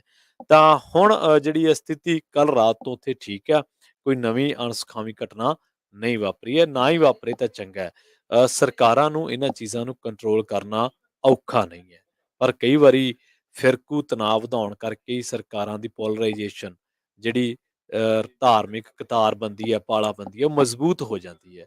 ਤਾਂ ਕਰਕੇ ਇਹਨਾਂ ਚੀਜ਼ਾਂ ਨੂੰ ਮੌਕਾ ਦਿੱਤਾ ਜਾਂਦਾ। ਜਿਹੜੇ ਹੁਣ ਕਰਫਿਊ ਲਾਏ ਨੇ, ਤੇ ਜਦੋਂ ਇਨਪੁਟਸ ਤੁਹਾਡੇ ਕੋਲੇ ਬਹੁਤ ਹੁੰਦੀਆਂ ਵਾ, ਇਨਪੁਟਸ ਤਾਂ ਤੁਹਾਡੇ ਕੋਲੇ ਇੰਨੀਆਂ ਹੁੰਦੀਆਂ ਕਿ ਜੇਕਰ ਕੋਈ ਬੰਦਾ ਚੱਲਦੇ ਮੈਚ ਦੇ ਵਿੱਚ ਤੇ ਪਾਕਿਸਤਾਨ ਦਾ ਕੋਈ ਨਾਂ ਦਾ ਜ਼ਿਕਰ ਕਰਦੇ ਤੇ ਉਹਦੇ ਘਰ ਨੂੰ ਝੱਟ ਲੱਭ ਲੈਂਦੇ ਹੋ ਕਿ ਯਾਰ ਇਹੀ ਫਲਾਨਾ ਬੰਦਾ ਵਾ ਜਿਹਦੇ ਲੈਪਟਾਪ ਦੇ IP ਐਡਰੈਸ ਤੋਂ ਪਾਕਿਸਤਾਨ ਜ਼ਿੰਦਾਬਾਦ ਜਾਂ ਪਾਕਿਸਤਾਨ ਦੀ ਖੁਸ਼ੀ ਦੇ ਵਿੱਚ ਪਟਾਕੇ ਚਲਾਏ ਗਏ ਜਾਂ ਕੋਈ ਪਾਰਟੀ ਰੱਖੀ ਗਈ। ਕ੍ਰਿਕਟ ਹੈ, ਖੇਡ ਹੈ, ਗੇਮ ਹੈ, ਕੋਈ ਵੀ ਜਿੱਤ ਸਕਦਾ, ਇਹਦੇ 'ਚ ਕੀ ਹੈ। ਪਰ ਤੁਹਾਨੂੰ ਇਹ ਨਹੀਂ ਪਤਾ ਲੱਗਦਾ ਕਿ ਕਿੰਨੇ ਜਿਹੜੇ ਲੋਕ ਆ ਉਹ ਉਹਨਾਂ ਦੀਆਂ ਕਈ ਹਫ਼ਤਿਆਂ ਦੀਆਂ ਪਲੈਨਿੰਗਾਂ ਕਰਕੇ ਕਈ ਸ਼ਹਿਰ ਕਿੰਨੇ ਦਿਨ ਜਿਹੜੇ ਆ ਉਹ ਫਿਰਕੂ ਤਣਾਅ ਦੇ ਵਿੱਚ ਰਹਿੰਦੇ ਆ। ਸੋ ਇਹਨਾਂ ਚੀਜ਼ਾਂ ਨੂੰ ਸਮਝੋ। ਮੀਡੀਆ ਦਾ ਕੰਮ ਜਿਹੜਾ ਹੁੰਦਾ ਉਹ ਪ੍ਰਾਈਮ ਟਾਈਮ 'ਚ ਬੈਠ ਕੇ ਫਿਰਕੂ ਤਣਾਅ ਕਰਾਉਣਾ ਨਹੀਂ ਹੁੰਦਾ, ਉਹਦਾ ਕੰਮ ਹੁੰਦਾ ਰਿਪੋਰਟ ਕਰਨਾ। ਔਰ ਕਈ ਤਾਂ ਇੰਨੇ ਐਥਿਕਸ ਵਾਲੇ ਲੋਕ ਨੇ ਮੀਡੀਆ ਦੇ ਵਿੱਚ ਹੀ, ਜਿਹੜੇ ਕਈ ਵਾਰੀ ਭਾਈਚਾਰਿਆਂ ਦਾ ਨਾਮ ਤੱਕ ਨਹੀਂ ਲੈਂਦੇ, ਔਰ ਲੈਣਾ ਵੀ ਨਹੀਂ ਚਾਹੀਦਾ ਕਿ ਫਿਰਕੂ ਤਣਾਅ ਕਿਹੜੇ ਭਾਈਚਾਰਿਆਂ ਦੇ ਵਿੱਚ ਆ। ਇਸੇ ਕਰਕੇ ਅਸੀਂ ਹਮੇਸ਼ਾ ਕਹਿੰਦੇ ਆ ਕਿ ਸਦਭਾਵਨਾ ਦੀ ਗੱਲ ਕਰਨੀ ਚਾਹੀਦੀ ਹੈ ਸਾਨੂੰ ਸਾਰਿਆਂ ਨੂੰ ਇਹੋ ਜਿਹੀ ਗੱਲ ਕਰਨੀ ਚਾਹੀਦੀ ਹੈ ਕਿ ਨਾ ਵਧੇ। ਜ਼ਰੂਰੀ ਨਹੀਂ ਹੈ ਕਿ ਤੁਸੀਂ ਫਿਰਕੇ ਦਾ ਨਾਂ ਲੈ ਕੇ ਫਲਾਂ ਫਿਰਕਾ ਲੜ ਪਏ, ਫਿਰ ਤੁਹਾਡੇ 'ਚ ਤੇ ਉਹਨਾਂ 'ਚ ਕੋਈ ਫਰਕ ਨਹੀਂ ਰਹਿ ਗਿਆ। ਸੋ ਹਾਲਾਤ ਜਿਹੜੇ ਆ ਉਹ ਚਿੰਤਾਜਨਕ ਜ਼ਰੂਰ ਨੇ, ਪਰ ਕੰਟਰੋਲ ਹੇਠ ਨੇ। ਇੱਥੇ ਅਸੀਂ ਇਹ ਜਿਹੜੀ ਗੱਲ ਆ ਉਹ ਕਹਿ ਸਕਦੇ ਹਾਂ। ਯੂਪੀ ਦਾ ਰੁਖ ਕਰਾਂਗੇ। ਲਲਿਤਪੁਰ ਜ਼ਿਲ੍ਹੇ ਦੇ ਵਿੱਚ ਇੱਕ ਬੜੀ ਮੰਦਭਾਗੀ, ਦਰਦਨਾਕ ਤੇ ਸ਼ਰਮਨਾਕ ਘਟਨਾ ਵਾਪਰੀ ਹੈ। ਇੱਕ ਕੁੜੀ ਦੇ ਨਾਲ ਸਮੂਹਿਕ ਜਬਰ ਜਨਾਹ ਹੋਇਆ ਸੀ। 13 ਸਾਲ ਉਹਦੀ ਉਮਰ ਦੱਸੀ ਗਈ ਹੈ ਤੇ ਜਦੋਂ ਉਹ ਆਪਣੇ ਨਾਲ ਹੋਏ ਜਿਨਸੀ ਸ਼ੋਸ਼ਣ ਜਬਰ ਜਨਾਹ ਦਾ ਮਾਮਲਾ ਦਰਜ ਕਰਵਾਉਣ ਗਈ ਕੁੜੀ ਤਾਂ ਐਸਐਚਓ ਵੱਲੋਂ ਵੀ ਉਹਦੇ ਨਾਲ ਬਲਾਤਕਾਰ ਕੀਤਾ ਗਿਆ। ਦੋਸ਼ ਇਹ ਲੱਗ ਰਹੇ ਨੇ ਤੇ ਹੁਣ ਉਸ ਥਾਣੇਦਾਰ ਨੂੰ ਮੁਅੱਤਲ ਕਰ ਦਿੱਤਾ ਗਿਆ। ਪੁਲਿਸ ਨੇ ਇਹ ਗੱਲ ਦੱਸੀ ਹੈ ਕਿ ਇਸ ਮਾਮਲੇ ਦੇ ਵਿੱਚ ਐਸਐਚਓ ਸਣੇ ਕਈ ਜਣਾਂ ਨੂੰ ਗ੍ਰਿਫਤਾਰ ਕੀਤਾ ਗਿਆ। ਉਹਨਾਂ ਨੇ ਇਹ ਵੀ ਦੱਸਿਆ ਕਿ ਮਾਮਲੇ ਦੇ ਵਿੱਚ ਪੀੜਤਾ ਦੀ ਰਿਸ਼ਤੇਦਾਰ ਅਤੇ ਪਾਲੀ ਥਾਣੇ ਦੇ ਐਸਐਚਓ ਸਣੇ 6 ਜਣਾਂ ਦੇ ਖਿਲਾਫ ਐਫਆਈਆਰ ਦਰਜ ਕੀਤੀ ਗਈ ਹੈ। ਪੀੜਤਾ ਦੀ ਮਾਂ ਨੇ ਜਿਹੜੀ ਸ਼ਿਕਾਇਤ ਦਰਜ ਕਰਾਈ ਹੈ ਉਹਦੇ 'ਚ ਦੋਸ਼ ਲਾਇਆ ਕਿ ਉਹਦੀ ਧੀ 27 ਅਪ੍ਰੈਲ ਨੂੰ ਪਾਲੀ ਥਾਣੇ ਦੇ ਵਿੱਚ ਆਪਣੇ ਨਾਲ ਹੋਏ ਸਮੂਹਿਕ ਜਬਰ ਜਨਾਹ ਦੇ ਬਾਰੇ ਮਾਮਲਾ ਦਰਜ ਕਰਵਾਉਣ ਗਈ ਸੀ। ਇਸੇ ਦੌਰਾਨ ਉਸ ਦੇ ਬਿਆਨ ਦਰਜ ਕਰਵਾਉਣ ਦੇ ਬਹਾਨੇ ਥਾਣਾ ਮੁਖੀ ਸੀ ਤਿਲਕਧਾਰੀ ਸਰੋਜ ਤੇ ਉਹਨੂੰ ਆਪਣੇ ਕਮਰੇ ਦੇ ਵਿੱਚ ਲੈ ਗਿਆ ਤੇ ਉਹਦੇ ਨਾਲ ਉੱਥੇ ਉਹਨੇ ਬਲਾਤਕਾਰ ਕੀਤਾ। ਉਹਨਾਂ ਦੱਸਿਆ ਕਿ ਇਸ ਮਾਮਲੇ ਦੇ ਵਿੱਚ ਕੇਸ ਦਰਜ ਕਰਕੇ ਮੁਲਜ਼ਮ ਥਾਣੇਦਾਰ ਨੂੰ ਮੁਅੱਤਲ ਕਰ ਦਿੱਤਾ ਗਿਆ। ਕੁੜੀ ਦੀ ਮਾਂ ਨੇ ਦੋਸ਼ ਲਾਇਆ ਕਿ 22 ਅਪ੍ਰੈਲ ਨੂੰ 4 ਜਾਣੇ ਉਸ ਦੀ ਧੀ ਨੂੰ ਭੋਪਾਲ ਲੈ ਗਏ ਸਨ, ਜਿੱਥੇ 3 ਦਿਨ ਉਸ ਨੂੰ ਆਪਣੀ ਹਵਸ ਦਾ ਸ਼ਿਕਾਰ ਬਣਾਇਆ। ਪ੍ਰਯਾਗਰਾਜ ਦੇ ਏਡੀਜੀਪੀ ਪ੍ਰੇਮ ਪ੍ਰਕਾਸ਼ ਨੇ ਦੱਸਿਆ ਕਿ ਘਟਨਾ ਤੋਂ ਬਾਅਦ ਮੁਲਜ਼ਮ ਥਾਣੇਦਾਰ ਤਿਲਕਧਾਰੀ ਸਰੋਜ ਫਰਾਰ ਹੋ ਗਿਆ, ਜਿਸ ਨੂੰ ਬਾਅਦ ਦੇ ਵਿੱਚ ਇਲਾਹਾਬਾਦ ਹਾਈ ਕੋਰਟ ਨੇੜਿਓਂ ਗ੍ਰਿਫਤਾਰ ਕਰ ਲਿਆ ਗਿਆ। ਇਸੇ ਦੌਰਾਨ ਕੌਮੀ ਮਨੁੱਖੀ ਅਧਿਕਾਰ ਕਮਿਸ਼ਨ ਨੇ ਨਾਬਾਲਗ ਦੇ ਨਾਲ ਥਾਣੇ ਦੇ ਵਿੱਚ ਕਥਿਤ ਜਬਰ ਜਨਾਹ ਮਾਮਲੇ ਦਾ ਖੁਦ ਨੋਟਿਸ ਲੈਂਦਿਆਂ ਉੱਤਰ ਪ੍ਰਦੇਸ਼ ਸਰਕਾਰ ਅਤੇ ਸੂਬਾ ਸਰਕਾਰ ਅਤੇ ਅਫੀਸ਼ੀਅਲਸ ਅਥਾਰਟੀਜ਼ ਸੂਬਾ ਪੁਲਿਸ ਮੁਖੀ ਨੂੰ ਨੋਟਿਸ ਜਾਰੀ ਕੀਤੇ ਨੇ। ਪਤਾ ਲੱਗਿਆ ਕਿ ਡੀਜੀਪੀ ਨੂੰ ਨੋਟਿਸ ਭੇਜ ਕੇ ਮਾਮਲੇ ਬਾਰੇ 4 ਹਫ਼ਤਿਆਂ ਦੇ ਵਿੱਚ ਰਿਪੋਰਟ ਜਿਹੜੀ ਹੈ ਉਹ ਮੰਗੀ ਗਈ ਹੈ। ਛੱਤੀਸਗੜ੍ਹ ਦੀ ਗੱਲ ਕਰਾਂਗੇ। ਕੁੜੀਆਂ ਨੇ ਕਲੈਕਟਰ ਨੂੰ ਮੰਗ ਪੱਤਰ ਦਿੱਤਾ ਹੈ ਤੇ ਨਜਾਇਜ਼ ਸ਼ਰਾਬ ਵੇਚਣ ਦੀ ਮਨਜ਼ੂਰੀ ਲਈ ਹੈ ਤੇ ਕਿਹਾ ਅਸੀਂ ਵੀ ਬੇਰੁਜ਼ਗਾਰ ਹਾਂ। ਮਾਮਲਾ ਕੀ ਹੈ? ਇੱਥੇ ਬਲੌਦ ਜ਼ਿਲ੍ਹਾ ਪੈਂਦਾ ਇੱਕ ਤੇ 12 ਕਿਲੋਮੀਟਰ ਦੂਰ ਜਗਨਨਾਥਪੁਰ ਪਿੰਡ ਹੈ। ਉੱਥੇ ਵਿਦਿਆਰਥੀਆਂ ਦਾ ਇੱਕ ਸਮੂਹ ਕਹਿ ਲਓ, ਵਿਦਿਆਰਥੀਆਂ ਦਾ ਇੱਕ ਗਰੁੱਪ ਕਹਿ ਲਓ, ਉਹ ਜ਼ਿਲ੍ਹਾ ਦਫ਼ਤਰ ਡੀਸੀ ਦਫ਼ਤਰ ਦੇ ਵਿੱਚ ਪਹੁੰਚਿਆ ਤੇ ਡੀਸੀ ਨਾਲ ਉਹਨਾਂ ਨੇ ਗੱਲਬਾਤ ਕੀਤੀ ਜਾਂ ਮੰਗ ਪੱਤਰ ਦਿੱਤਾ। ਐਸਐਸਪੀ ਨੂੰ ਮੰਗ ਪੱਤਰ ਦਿੱਤਾ ਉਹਨਾਂ ਨੇ ਤੇ ਉਹਦੇ ਮੰਗ ਪੱਤਰ ਦੇ ਵਿੱਚ ਇਹ ਗੱਲ ਲਿਖੀ ਹੈ ਵੀ ਸਾਨੂੰ ਤੁਸੀਂ ਨਜਾਇਜ਼ ਸ਼ਰਾਬ ਵੇਚਣ ਦੀ ਇਜਾਜ਼ਤ ਦਿਓ। ਦਰਅਸਲ ਹੁਣ ਇਹ ਜਿਹੜੀ ਗ੍ਰਾਮ ਪੰਚਾਇਤ ਹੈ ਜਗਨਨਾਥਪੁਰ, ਇਹ ਨਜਾਇਜ਼ ਸ਼ਰਾਬ ਵੇਚਣ ਵਾਲੇ ਮਾਫੀਆ ਦਾ ਗੜ੍ਹ ਬਣ ਗਈ ਹੈ। ਨਜਾਇਜ਼ ਸ਼ਰਾਬ ਵੇਚਣ ਵਾਲੇ ਲੋਕਾਂ ਦੀ ਗਿਣਤੀ ਦਰਜਨਾਂ ਵਿੱਚ ਆ, ਜਿਸ ਕਰਕੇ ਪਿੰਡ ਦਾ ਮਾਹੌਲ ਖਰਾਬ ਹੋ ਰਿਹਾ। ਹੁਣ ਸ਼ਰਾਬ ਦੀ ਵਿਕਰੀ ਦੇ ਮਾਮਲੇ ਨੂੰ ਕਹਿ ਲਓ ਜਾਂ ਮਾਫੀਆ ਨੂੰ ਹਾਵੀ ਹੁੰਦਿਆਂ ਦੇਖ ਕੇ ਪਿੰਡ ਦੇ ਲੋਕਾਂ ਨੂੰ ਪਿੰਡ ਨੂੰ ਮਦਰਾਪੁਰ ਕਹਿਣਾ ਸ਼ੁਰੂ ਕਰ ਦਿੱਤਾ। ਮਦਰਾ ਕਹਿੰਦੇ ਸ਼ਰਾਬ ਨੂੰ, ਹਿੰਦੀ ਦਾ ਵਰਡ ਹੈ, ਹਿੰਦੀ ਦਾ ਲਫ਼ਜ਼ ਆ। ਇਸ ਤੋਂ ਇਲਾਵਾ ਔਰਤਾਂ ਅਤੇ ਕੁੜੀਆਂ ਦਾ ਬਾਹਰ ਨਿਕਲਣਾ ਵੀ ਮੁਸ਼ਕਲ ਹੋ ਗਿਆ, ਕਿਉਂਕਿ ਉਹ ਕਹਿੰਦੀਆਂ ਨੇ ਵੀ ਹਰ ਮੋੜ ਤਾਂ ਦੂਰ ਹੈ, ਘਰ ਤੋਂ ਅਗਲੇ 4 ਘਰਾਂ ਤੱਕ ਵੀ ਸ਼ਰਾਬੀ ਕਬਾਬੀ ਟੱਕਰ ਜਾਂਦੇ ਆ ਤੇ ਉਹ ਮੁੜ ਕੇ ਮੰਦਾ ਚੰਗਾ ਬੋਲਦੇ, ਗਾਲਾਂ ਕੱਢਦੇ, ਕਈ ਵਾਰੀ ਟੀਚਰ ਮਖੌਲ ਵੀ ਕਰਦੇ ਆ ਜਾਂ ਕਹਿ ਲਓ ਈਵ ਟੀਜ਼ਿੰਗ ਵਗੈਰਾ ਵੀ ਕਰਦੇ ਆ ਤੇ ਸ਼ਰਮਸਾਰ ਕਰਦੇ ਆ ਉਹ। ਤਾਂ ਜਿਨ੍ਹਾਂ ਕਰਕੇ ਜਦੋਂ ਕੁੜੀਆਂ ਸੜਕਾਂ ਤੋਂ ਲੰਘਦੀਆਂ ਨੇ, ਔਰਤਾਂ ਜਾਂ ਕੁੜੀਆਂ, ਤਾਂ ਉਹਨਾਂ ਦਾ ਸੜਕਾਂ ਤੇ ਸ਼ਰਾਬੀਆਂ ਦਾ ਅੱਡੇ ਲੱਗੇ ਹੁੰਦੇ ਆ, ਗਰੁੱਪ ਖੜੇ ਹੁੰਦੇ ਆ, ਤਾਂ ਸ਼ਰਮਨਾਕ ਮਾਹੌਲ ਹੈ। ਕੰਨੀ ਕਤਰਾਉਣ ਲੱਗ ਪਈਆਂ ਹੁਣ ਕੁੜੀਆਂ, ਪਿੰਡ ਦਾ ਮਾਹੌਲ ਇਹੋ ਜਿਹਾ ਬਣ ਗਿਆ। ਸ਼ਰਾਬੀ ਛੇੜਛਾੜ ਵੀ ਕਰਦੇ ਆ ਤੇ ਇਸ ਕਰਕੇ ਇਹਨਾਂ ਨੇ ਮੰਗ ਪੱਤਰ ਦਿੱਤਾ ਡੀਸੀ ਨੂੰ, ਐਸਐਸਪੀ ਨੂੰ ਕਿ ਨਜਾਇਜ਼ ਸ਼ਰਾਬ ਦੀ ਜਿਹੜੀ ਵਿਕਰੀ ਆ ਉਹ ਤੇ ਤੁਰੰਤ ਮੁਕੰਮਲ ਪਾਬੰਦੀ ਲੱਗ ਜਾਵੇ ਤਾਂ ਚੰਗਾ ਹੈ। ਤੇ ਹੁਣ ਉਹ ਕਹਿੰਦੇ ਵੀ ਇਹਨੂੰ ਪਾਬੰਦੀ ਲਾਓ ਜਿਹੜਾ ਮਾਫੀਆ ਸ਼ਰਾਬ ਵੇਚ ਰਿਹਾ। ਸਾਡੇ ਕੋਲੇ ਕੋਈ ਰੁਜ਼ਗਾਰ ਹੈ ਨਹੀਂਗਾ ਤੇ ਸਾਨੂੰ ਫਿਰ ਸਟਾਲ ਲਾ ਕੇ ਸ਼ਰਾਬ ਵੇਚਣ ਦੀ ਇਜਾਜ਼ਤ ਦਿੱਤੀ ਜਾਵੇ ਤੇ ਜੇ ਕੋਈ ਪੀ ਕੇ ਤੜਫੜ ਕਰੂਗਾ ਫਿਰ ਅਸੀਂ ਆਪੇ ਆਪ ਸਮਝ ਲਾਂਗੇ। ਪਰ ਤੁਸੀਂ ਦੇਖੋ ਵੀ ਹਾਲਾਤ ਕਿਹੋ ਜਿਹੇ ਬਣ ਚੁੱਕੇ ਨੇ ਕਿ ਮਾਫੀਆ ਪਿੰਡਾਂ ਤੇ ਹਾਵੀ ਹੋ ਚੁੱਕਿਆ ਹੈ। ਅੱਗੇ ਪਹਿਲਾਂ ਸਮਝਿਆ ਜਾਂਦਾ ਸੀਗਾ ਕਿ ਪਿੰਡ ਨਾਲੋਂ ਵੱਡੀ ਕੋਈ ਤਾਕਤ ਨਹੀਂ ਹੈ। ਕੋਈ ਮਸਲਾ ਹੋ ਜਾਣਾ ਤੇ ਪਿੰਡ ਦੇ ਜੇ 4 ਮੋਹਤਬਾਰ ਬੰਦਿਆਂ ਨੇ ਕਹਿ ਦੇਣਾ ਕਿ ਨਹੀਂ ਫਲਾਂ ਬੰਦਾ ਸਹੀ ਹੈ, ਤਾਂ ਪੁਲਿਸ ਵੀ ਕਈ ਵਾਰੀ ਇਨਵੈਸਟੀਗੇਸ਼ਨ ਕਰਨ ਲੱਗੀ ਉਸ ਮਾਮਲੇ ਦੇ ਵਿੱਚ ਮੋਹਤਬਾਰ ਬੰਦਿਆਂ ਦਾ ਪੱਖ ਰੱਖਦੀ ਹੁੰਦੀ ਸੀ ਕਿ ਨਹੀਂ 5 ਮੋਹਤਬਾਰ ਬੰਦੇ ਖੜੇ ਆ, ਇਹ ਜਿਹੜੇ ਗੱਲ ਕਹਿ ਰਹੇ ਆ ਜਾਂ ਗਾਰੰਟੀ ਲੈ ਰਹੇ ਆ ਸਹੀ ਹੋਣੀ ਹੈ। ਬਹੁਤ ਸਾਰੇ ਮਾਮਲੇ ਕੁੜੀਆਂ ਦੇ ਜਾਂ ਕਿਸੇ ਸਹੁਰਿਆਂ ਨਾਲ ਕੋਈ ਗੱਲ ਹੋ ਗਈ ਜਾਂ ਕੋਈ ਪਿੰਡ 'ਚ ਕੋਈ ਵਾਰਦਾਤ ਹੋ ਗਈ ਜਾਂ ਕਿਸੇ ਸ਼ਰੀਫ ਬੰਦੇ ਤੇ ਕਿਸੇ ਤਰ੍ਹਾਂ ਦਾ ਕੋਈ ਗਲਤ ਐਲੀਗੇਸ਼ਨ ਲੱਗ ਗਿਆ ਤੇ ਮਾਮਲੇ ਪਿੰਡਾਂ 'ਚ ਨਿਪਟਾ ਲਏ ਜਾਂਦੇ ਸੀ। ਇਹ ਕਲਚਰ ਦਾ ਹਿੱਸਾ ਹੁੰਦੇ ਸੀ। ਪਿੰਡ ਦੇ ਮੋਹਤਬਾਰ ਬੰਦਿਆਂ ਨੂੰ ਸੁੱਚਾ ਰੂਪ ਵੇਖਿਆ ਜਾਂਦਾ ਸੀਗਾ ਕਿ ਨਹੀਂ ਇਹ ਸੱਚ ਨਾਲ ਖੜਨ ਵਾਲੇ ਬੰਦੇ ਆ ਤੇ ਇਹ ਗਲਤ ਗੱਲ ਨਹੀਂ ਕਰਨਗੇ, ਗਲਤ ਬੰਦੇ ਦਾ ਪੱਖ ਨਹੀਂ ਲੈਣਗੇ। ਪਰ ਹੁਣ ਇਹ ਕਹਿਣਾ ਪਊਗਾ ਸਾਨੂੰ ਵੀ ਮੋਹਤਬਾਰਾਂ ਦੇ ਵੀ ਕਿਰਦਾਰ ਕੁਛ ਇਹੋ ਜਿਹੇ ਹੋ ਗਏ ਨੇ ਤੇ ਪਿੰਡਾਂ ਦੇ ਵਿੱਚ ਮਾਫੀਆ ਜਿਹੜਾ ਵਾ ਹੁਣੇ ਅਸੀਂ ਖਬਰਾਂ ਦੇ ਵਿੱਚ ਚਰਚਾ ਕਰਕੇ ਹਟਿਆ ਵੀ ਕਿਵੇਂ ਰੇਲ ਦੀ ਪਟੜੀ ਤੇ ਸੇਲ ਲੱਗੀ ਹੈ, ਚਿੱਟਾ ਵੇਚਿਆ ਜਾ ਰਿਹਾ। ਪੰਜਾਬ ਦੀ ਖਬਰ ਹੈ, ਕਿਤੇ ਬਾਹਰੋਂ ਥੋੜ੍ਹੋ ਆ। ਤੇ ਆਹ ਅਸੀਂ ਹੁਣ ਜਿਹੜੀ ਗੱਲ ਕਰ ਰਹੇ ਹਾਂ, ਇਹ ਛੱਤੀਸਗੜ੍ਹ ਦੀ ਖਬਰ ਹੈ। ਹਾਲਾਤ ਇਸ ਤਰ੍ਹਾਂ ਦੇ ਹੋ ਗਏ। ਜੇਕਰ ਤੁਹਾਡੇ ਸਮਾਜ ਤੇ ਗੈਰ ਸਮਾਜੀ ਅੰਸਰ ਭਾਰੂ ਹੋ ਜਾਣਗੇ ਨਾ, ਤੇ ਉਹ ਸਮਾਜ, ਮਾਫ ਕਰਨਾ, ਉਹ ਤਰੱਕੀ ਤਾਂ ਦੂਰ ਦੀ ਗੱਲ, ਉਹ ਗਲਤਾਨ ਚ ਗਿਰ ਜਾਊਗਾ। ਖੈਰ, ਆਪਾਂ ਅਗਲੀ ਖਬਰ ਦੇ ਵੱਲ ਵਧੀਏ ਤੇ ਜਾਂਦੇ ਜਾਂਦੇ ਚਰਚਾ ਕਰ ਲੈਨੇ ਆ ਮਮਤਾ ਬੈਨਰਜੀ ਦੇ ਬਾਰੇ ਨੈਸ਼ਨਲ ਖਬਰਾਂ ਦੇ ਵਿੱਚ। ਉਸ ਤੋਂ ਬਾਅਦ ਪੰਜਾਬ ਦੀਆਂ ਖਬਰਾਂ ਤੇ ਝਾਤਖੋਰੀ ਕਰਾਂਗੇ। ਮਮਤਾ ਬੈਨਰਜੀ ਬਾਰੇ ਚਰਚਾਵਾਂ ਇਹ ਆ ਰਹੀਆਂ ਵੀ ਉਹ ਆਪਣੇ ਮੁੱਖ ਮੰਤਰੀ ਦੀ ਕੁਰਸੀ ਤੇ ਤਾਂ ਬਿਠਾ ਸਕਦੀ ਹੈ ਉਹਦੇ ਭਤੀਜੇ ਅਭਿਸ਼ੇਕ ਨੂੰ, ਤੇ ਖੁਦ ਕੇਂਦਰੀ ਰਾਜਨੀਤੀ ਦੇ ਵਿੱਚ ਉਹ ਪ੍ਰਵੇਸ਼ ਕਰ ਸਕਦੇ ਆ। ਉਹਨਾਂ ਦੇ ਜਿਹੜੇ ਮੈਂਬਰ ਪਾਰਲੀਮੈਂਟ ਨੇ, ਇੱਕ ਅਪਰੂਮਾ ਪੁਦਾਰ, ਉਹਨਾਂ ਨੇ ਟਵੀਟ ਕੀਤਾ ਹੈ। ਟਵੀਟ ਦੇ ਵਿੱਚ ਇਹ ਗੱਲ ਲਿਖੀ ਹੈ ਕਿ 2024 ਦੇ ਵਿੱਚ ਆਰਐਸਐਸ ਦੁਆਰਾ ਚੁਣੇ ਗਏ ਰਾਸ਼ਟਰਪਤੀ ਮਮਤਾ ਬੈਨਰਜੀ ਨੂੰ ਪ੍ਰਧਾਨ ਮੰਤਰੀ ਵਜੋਂ ਸਹੁੰ ਚੁਕਾਉਣਗੇ ਅਤੇ ਅਭਿਸ਼ੇਕ ਬੈਨਰਜੀ ਬੰਗਾਲ ਦੇ ਮੁੱਖ ਮੰਤਰੀ ਹੋਣਗੇ। ਉਹਨਾਂ ਦੇ ਟਵੀਟ ਨੇ ਸਿਆਸੀ ਗਲਿਆਰਿਆਂ ਦੇ ਵਿੱਚ ਹਲਚਲ ਮਚਾ ਦਿੱਤੀ ਹੈ। ਹਾਲਾਂਕਿ ਅਪਰੂਮਾ ਨੇ 1 ਘੰਟੇ ਦੇ ਅੰਦਰ ਹੀ ਆਪਣਾ ਟਵੀਟ ਡਿਲੀਟ ਵੀ ਕਰ ਦਿੱਤਾ। ਇਹ ਵੀ ਭਾਰਤੀ ਪੋਲਿਟਿਕਸ ਦਾ ਇੱਕ ਹਿੱਸਾ ਵਾ ਕਿ ਇੱਥੇ ਟਵੀਟੋ ਟਵੀਟ ਤੇ ਟਵੀਟੋ ਡਿਲੀਟ ਚੱਲਦਾ ਰਹਿੰਦਾ। ਸੂਬੇ ਦੇ ਵਿੱਚ ਟੀਐਮਸੀ ਦੀ ਤੀਜੀ ਜਿੱਤ ਅਤੇ ਇਸ ਦੀ ਪਹਿਲੀ ਵਰ੍ਹੇਗੰਢ ਮੌਕੇ ਜਿਹੜੀ ਪਾਰਟੀ ਦੇ ਸੂਬਾ ਜਨਰਲ ਸਕੱਤਰ ਹੈ ਕੁਨਾਲ ਘੋਸ਼, ਉਹਨੇ ਕਿਹਾ ਕਿ ਅਭਿਸ਼ੇਕ ਬੈਨਰਜੀ ਤਾਂ 2036 ਦੇ ਵਿੱਚ ਸੂਬੇ ਦੇ ਮੁੱਖ ਮੰਤਰੀ ਬਣਨਗੇ। ਖੈਰ, ਇਹ ਭਾਵੇਂ ਕੋਈ ਵੀ ਸਿਆਸੀ ਬੰਦਾ ਵਾ, ਉਹਨੂੰ ਸਿਆਸੀ ਛਾਵਾਂ ਰੱਖਣ ਦਾ ਤਾਂ ਹੱਕ ਹੈ, ਪਰ ਅਸੀਂ ਹਮੇਸ਼ਾ ਕਹਿੰਦੇ ਹੁੰਦੇ ਹਾਂ ਵੀ ਰਜਿਸਟਰੀ ਕਿਸੇ ਦੀ ਨਹੀਂ ਕਰਾਈ। ਸਾਡੇ ਪੰਜਾਬ ਦੇ ਵਿੱਚ ਵੇਖ ਲਓ, ਇੱਥੇ ਵੀ 25 ਸਾਲ ਰਾਜ ਕਰਨ ਵਾਲੇ ਲੋਕ ਸੀਗੇ। 25 ਸਾਲ ਤਾਂ ਦੂਰ ਦੀ ਗੱਲ, 2012 ਦੇ ਵਿੱਚ ਅਸੀਂ 2013, 14, 15 ਦੇ ਵਿੱਚ ਆਮ ਹੀ ਇਹ ਗੱਲਾਂ ਸੁਣੀਆਂ ਕਿ 25 ਸਾਲ ਰਾਜ ਕਰਾਂਗੇ, 25 ਸਾਲ, ਤੇ 2017 ਦੇ ਵਿੱਚ ਉਹੀ ਧਿਰ 20 ਐਮਐਲਏ ਵੀ ਨਹੀਂ ਪਹੁੰਚ ਸਕੀ, ਤੇ 2022 ਦੇ ਵਿੱਚ ਤਾਂ 5 ਤੱਕ ਵੀ ਪਹੁੰਚਣਾ ਔਖਾ ਹੋ ਗਿਆ। ਇਹ ਜਨਤਾ ਹੈ, ਇਹ ਜਨਤਾ ਵੱਡੀ ਹੈ, ਅਸੀਂ ਕੋਈ ਰਜਿਸਟਰੀ ਨਹੀਂ ਕਰਕੇ ਦਿੱਤੀ। ਸੋ ਜਿਹੜਾ ਇਹਨਾਂ ਦਾ ਟੀਐਮਸੀ ਦਾ ਸੂਬਾ ਜਨਰਲ ਸਕੱਤਰ ਹੈ ਕੁਨਾਲ ਘੋਸ਼, ਉਹਨੂੰ ਜੇ ਕੋਈ ਵਹਿਮ ਹੈ ਤੇ ਉਹ ਕਾਂਗਰਸ ਤੇ ਅਕਾਲੀ ਦਲ ਦੀ ਹਾਲਤ ਜ਼ਰੂਰ ਵੇਖੇ। ਕਾਂਗਰਸ ਕਿਸੇ ਟਾਈਮ ਯੂਪੀ ਦੇ ਵਿੱਚ 300 ਸੀਟਾਂ ਤੇ ਹੁੰਦੀ ਸੀ, ਅੱਜ ਦੋਵਾਂ ਤੇ ਆ। ਅਕਾਲੀ ਦਲ ਨਾਲੋਂ ਵੀ ਪਿੱਛੇ। ਅਕਾਲੀ ਦਲ ਪੰਜਾਬ ਦੇ ਵਿੱਚ 3 ਸੀਟਾਂ ਤੇ ਹੈ ਗੱਠਜੋੜ ਨਾਲ, ਤੇ ਯੂਪੀ ਦੇ ਵਿੱਚ ਕਾਂਗਰਸ ਪਾਰਟੀ 2 ਸੀਟਾਂ ਤੇ ਜਿੱਤੀ ਹੈ।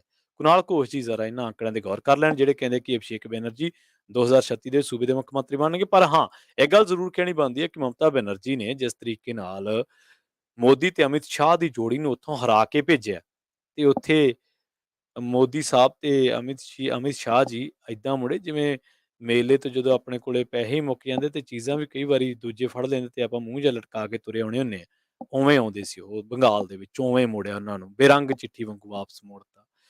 ਤੇ ਚਰਚਾਵਾਂ ਹੋਣੀਆਂ ਹੀ ਸੀ। ਇਹ ਚਰਚਾ ਹਾਲੇ ਵੀ ਚੱਲ ਰਹੀ ਹੈ ਕਿ ਕੀ ਭਾਰਤ ਦੀ ਜਿਹੜੀ ਪੋਲਿਟਿਕਸ ਹੈ, ਕੌਮੀ ਪੋਲਿਟਿਕਸ ਹੈ, ਉਹਦੇ ਵਿੱਚ ਜਿਹੜੇ ਦਾਅਵੇਦਾਰ ਚਿਹਰੇ ਨੇ ਕਿ ਮਮਤਾ ਬੈਨਰਜੀ ਉਹਨਾਂ 'ਚੋਂ ਇੱਕ ਹੋ ਸਕਦੀ ਹੈ। ਐਨਸੀਪੀ ਵਾਲੇ ਅੱਡ ਕੋਸ਼ਿਸ਼ਾਂ ਕਰ ਰਹੇ ਨੇ, ਅਰਵਿੰਦ ਕੇਜਰੀਵਾਲ ਅੱਡ ਲੱਗੇ ਹੋਏ ਨੇ, ਮਮਤਾ ਬੈਨਰਜੀ ਆਪਣੇ ਤੌਰ ਤੇ ਲੱਗੇ ਹੋਏ ਨੇ, ਨਿਤਿਸ਼ ਕੁਮਾਰ ਹਾਲਾਂਕਿ ਆਪਣੇ ਰਾਜ ਦੇ ਵਿੱਚ ਹੀ ਜੱਦੋਜਹਿਦ ਕਰ ਰਹੇ ਨੇ, ਪਰ ਡਗਰ ਕੋਈ ਸੌਖੀ ਨਹੀਂ ਹੈ। ਸੋ ਦੇਸ਼ ਦੇ ਵਿੱਚ 3-4 ਚਿਹਰੇ ਨੇ ਜਿਨ੍ਹਾਂ ਨੂੰ ਅਗਲੇ ਆਉਣ ਵਾਲੇ ਕੌਮੀ ਨੇਤਾਵਾਂ ਵਜੋਂ ਵੇਖਿਆ ਜਾ ਰਿਹਾ, ਤੇ ਕਾਂਗਰਸ ਪਾਰਟੀ ਦੀ ਸਪੇਸ ਸ਼ਾਇਦ ਉਹ ਲੈ ਲੈਣਗੇ। ਹਾਲਾਂਕਿ ਇਹਨਾਂ ਚੀਜ਼ਾਂ ਬਾਰੇ ਕਹਿਣਾ ਬੜਾ ਔਖਾ ਹੁੰਦਾ ਹੈ। ਸਿਆਸੀ ਜਦੋਂ ਤੁਸੀਂ ਗੱਲਾਂ ਬਾਰੇ ਚਰਚਾ ਕਰਦੇ ਹੋ, ਸਿਆਸੀ ਮਾਮਲਿਆਂ ਬਾਰੇ ਚਰਚਾ ਕਰਦੇ ਹੋ, ਤਾਂ ਪੋਲੀਟੀਕਲ ਪ੍ਰੈਡਿਕਸ਼ਨਸ ਹਮੇਸ਼ਾ ਅਥਾਹ ਹੁੰਦੀਆਂ ਨੇ। ਪੋਲੀਟੀਕਲ ਪ੍ਰੈਡਿਕਸ਼ਨਸ ਕਦੇ ਵੀ ਇੱਕ ਲੱਤ ਤੇ ਖੜ ਕੇ ਕਦੇ ਨਾ ਸਟੈਂਡ ਲਓ ਕਿ ਆਹ ਹੋਏਗਾ, ਬਹੁਤ ਔਖਾ ਹੁੰਦਾ ਇਹ। ਬਹੁਤ ਚੀਜ਼ਾਂ ਦੇਖੀਆਂ ਨੇ ਛੋਟੇ ਜਿਹੇ ਕਰੀਅਰ ਦੇ ਦਰਮਿਆਨ 5-7 ਸਾਲਾਂ ਦੇ ਵਿੱਚ ਹੀ ਬਹੁਤ ਚੀਜ਼ਾਂ ਨੂੰ ਬਦਲਦੇ ਦੇਖਿਆ, ਬਹੁਤ ਚੀਜ਼ਾਂ ਨੂੰ ਅਗਲੇ ਪਲਾਂ ਦੇ ਵਿੱਚ ਹੀ ਬਦਲਦੇ ਦੇਖਿਆ। ਅੱਜ ਨਵਜੋਤ ਸਿੱਧੂ ਦੀ ਗੱਲ ਕਰ ਲਓ। ਨਵਜੋਤ ਸਿੱਧੂ ਕਿੱਥੇ ਨੇ? ਉਹ ਬੰਦਾ ਜਿਹਨੇ ਮੁੱਖ ਮੰਤਰੀ ਨੂੰ ਕੁਰਸੀ ਤੋਂ ਲਵਾਇਆ ਹੋਵੇ, ਕੁਰਸੀ ਛਡਵਾਈ ਹੋਵੇ, ਤੇ ਉਹ ਬੰਦਾ ਜਿਹਨੇ ਤੈਅ ਕੀਤਾ ਹੋਵੇ ਕਿ ਫਲਾਂ ਬੰਦਾ ਮੁੱਖ ਮੰਤਰੀ ਬਣੂਗਾ, ਅੱਜ ਉਹ ਪ੍ਰਧਾਨ ਵੀ ਨਹੀਂ ਹੈ। ਸੋ ਇਸੇ ਤਰ੍ਹਾਂ ਹੀ ਹੈ, ਜਿਹੜੇ ਅੱਜ ਪ੍ਰਧਾਨ ਨੇ ਜਾਂ ਜਿਹੜੇ ਅੱਜ ਐਮਐਲਏ ਨੇ, ਉਹ ਵੀ ਸਮਝ ਲੈਣ ਕਿ ਕਦੇ 11 ਵਾਰ ਦਾ ਐਮਐਲਏ ਵੀ ਅੱਜ ਘਰੇ ਬੈਠਾ ਵਾ। ਪ੍ਰਕਾਸ਼ ਸਿੰਘ ਬਾਦਲ ਜੀ ਘਰੇ ਬੈਠੇ ਨੇ। ਸੋ ਇਹ ਪੋਲੀਟੀਕਲ ਪ੍ਰੈਡਿਕਸ਼ਨਸ ਬਹੁਤ ਔਖਾ ਕੰਮ ਆ। ਹਾਲਾਂਕਿ ਨਿਊਜ਼ ਜਿਹੜੀ ਪਰਸਨੈਲਿਟੀਜ਼ ਨੇ, ਪੋਲੀਟੀਕਲ ਐਨਾਲਿਸਟ ਨੇ, ਉਹਨਾਂ ਨੂੰ ਬੋਲਣਾ ਪੈਂਦਾ ਵਾ, ਪਰ ਉਹਨਾਂ ਨੂੰ ਬਹੁਤ ਤਕੜਾ ਮੈਥੇਮੈਟਿਕਸ ਸੁਲਝਾਉਣਾ ਪੈਂਦਾ ਇਹਨਾਂ ਚੀਜ਼ਾਂ ਤੇ ਕਮੈਂਟ ਕਰਨ ਵਾਸਤੇ।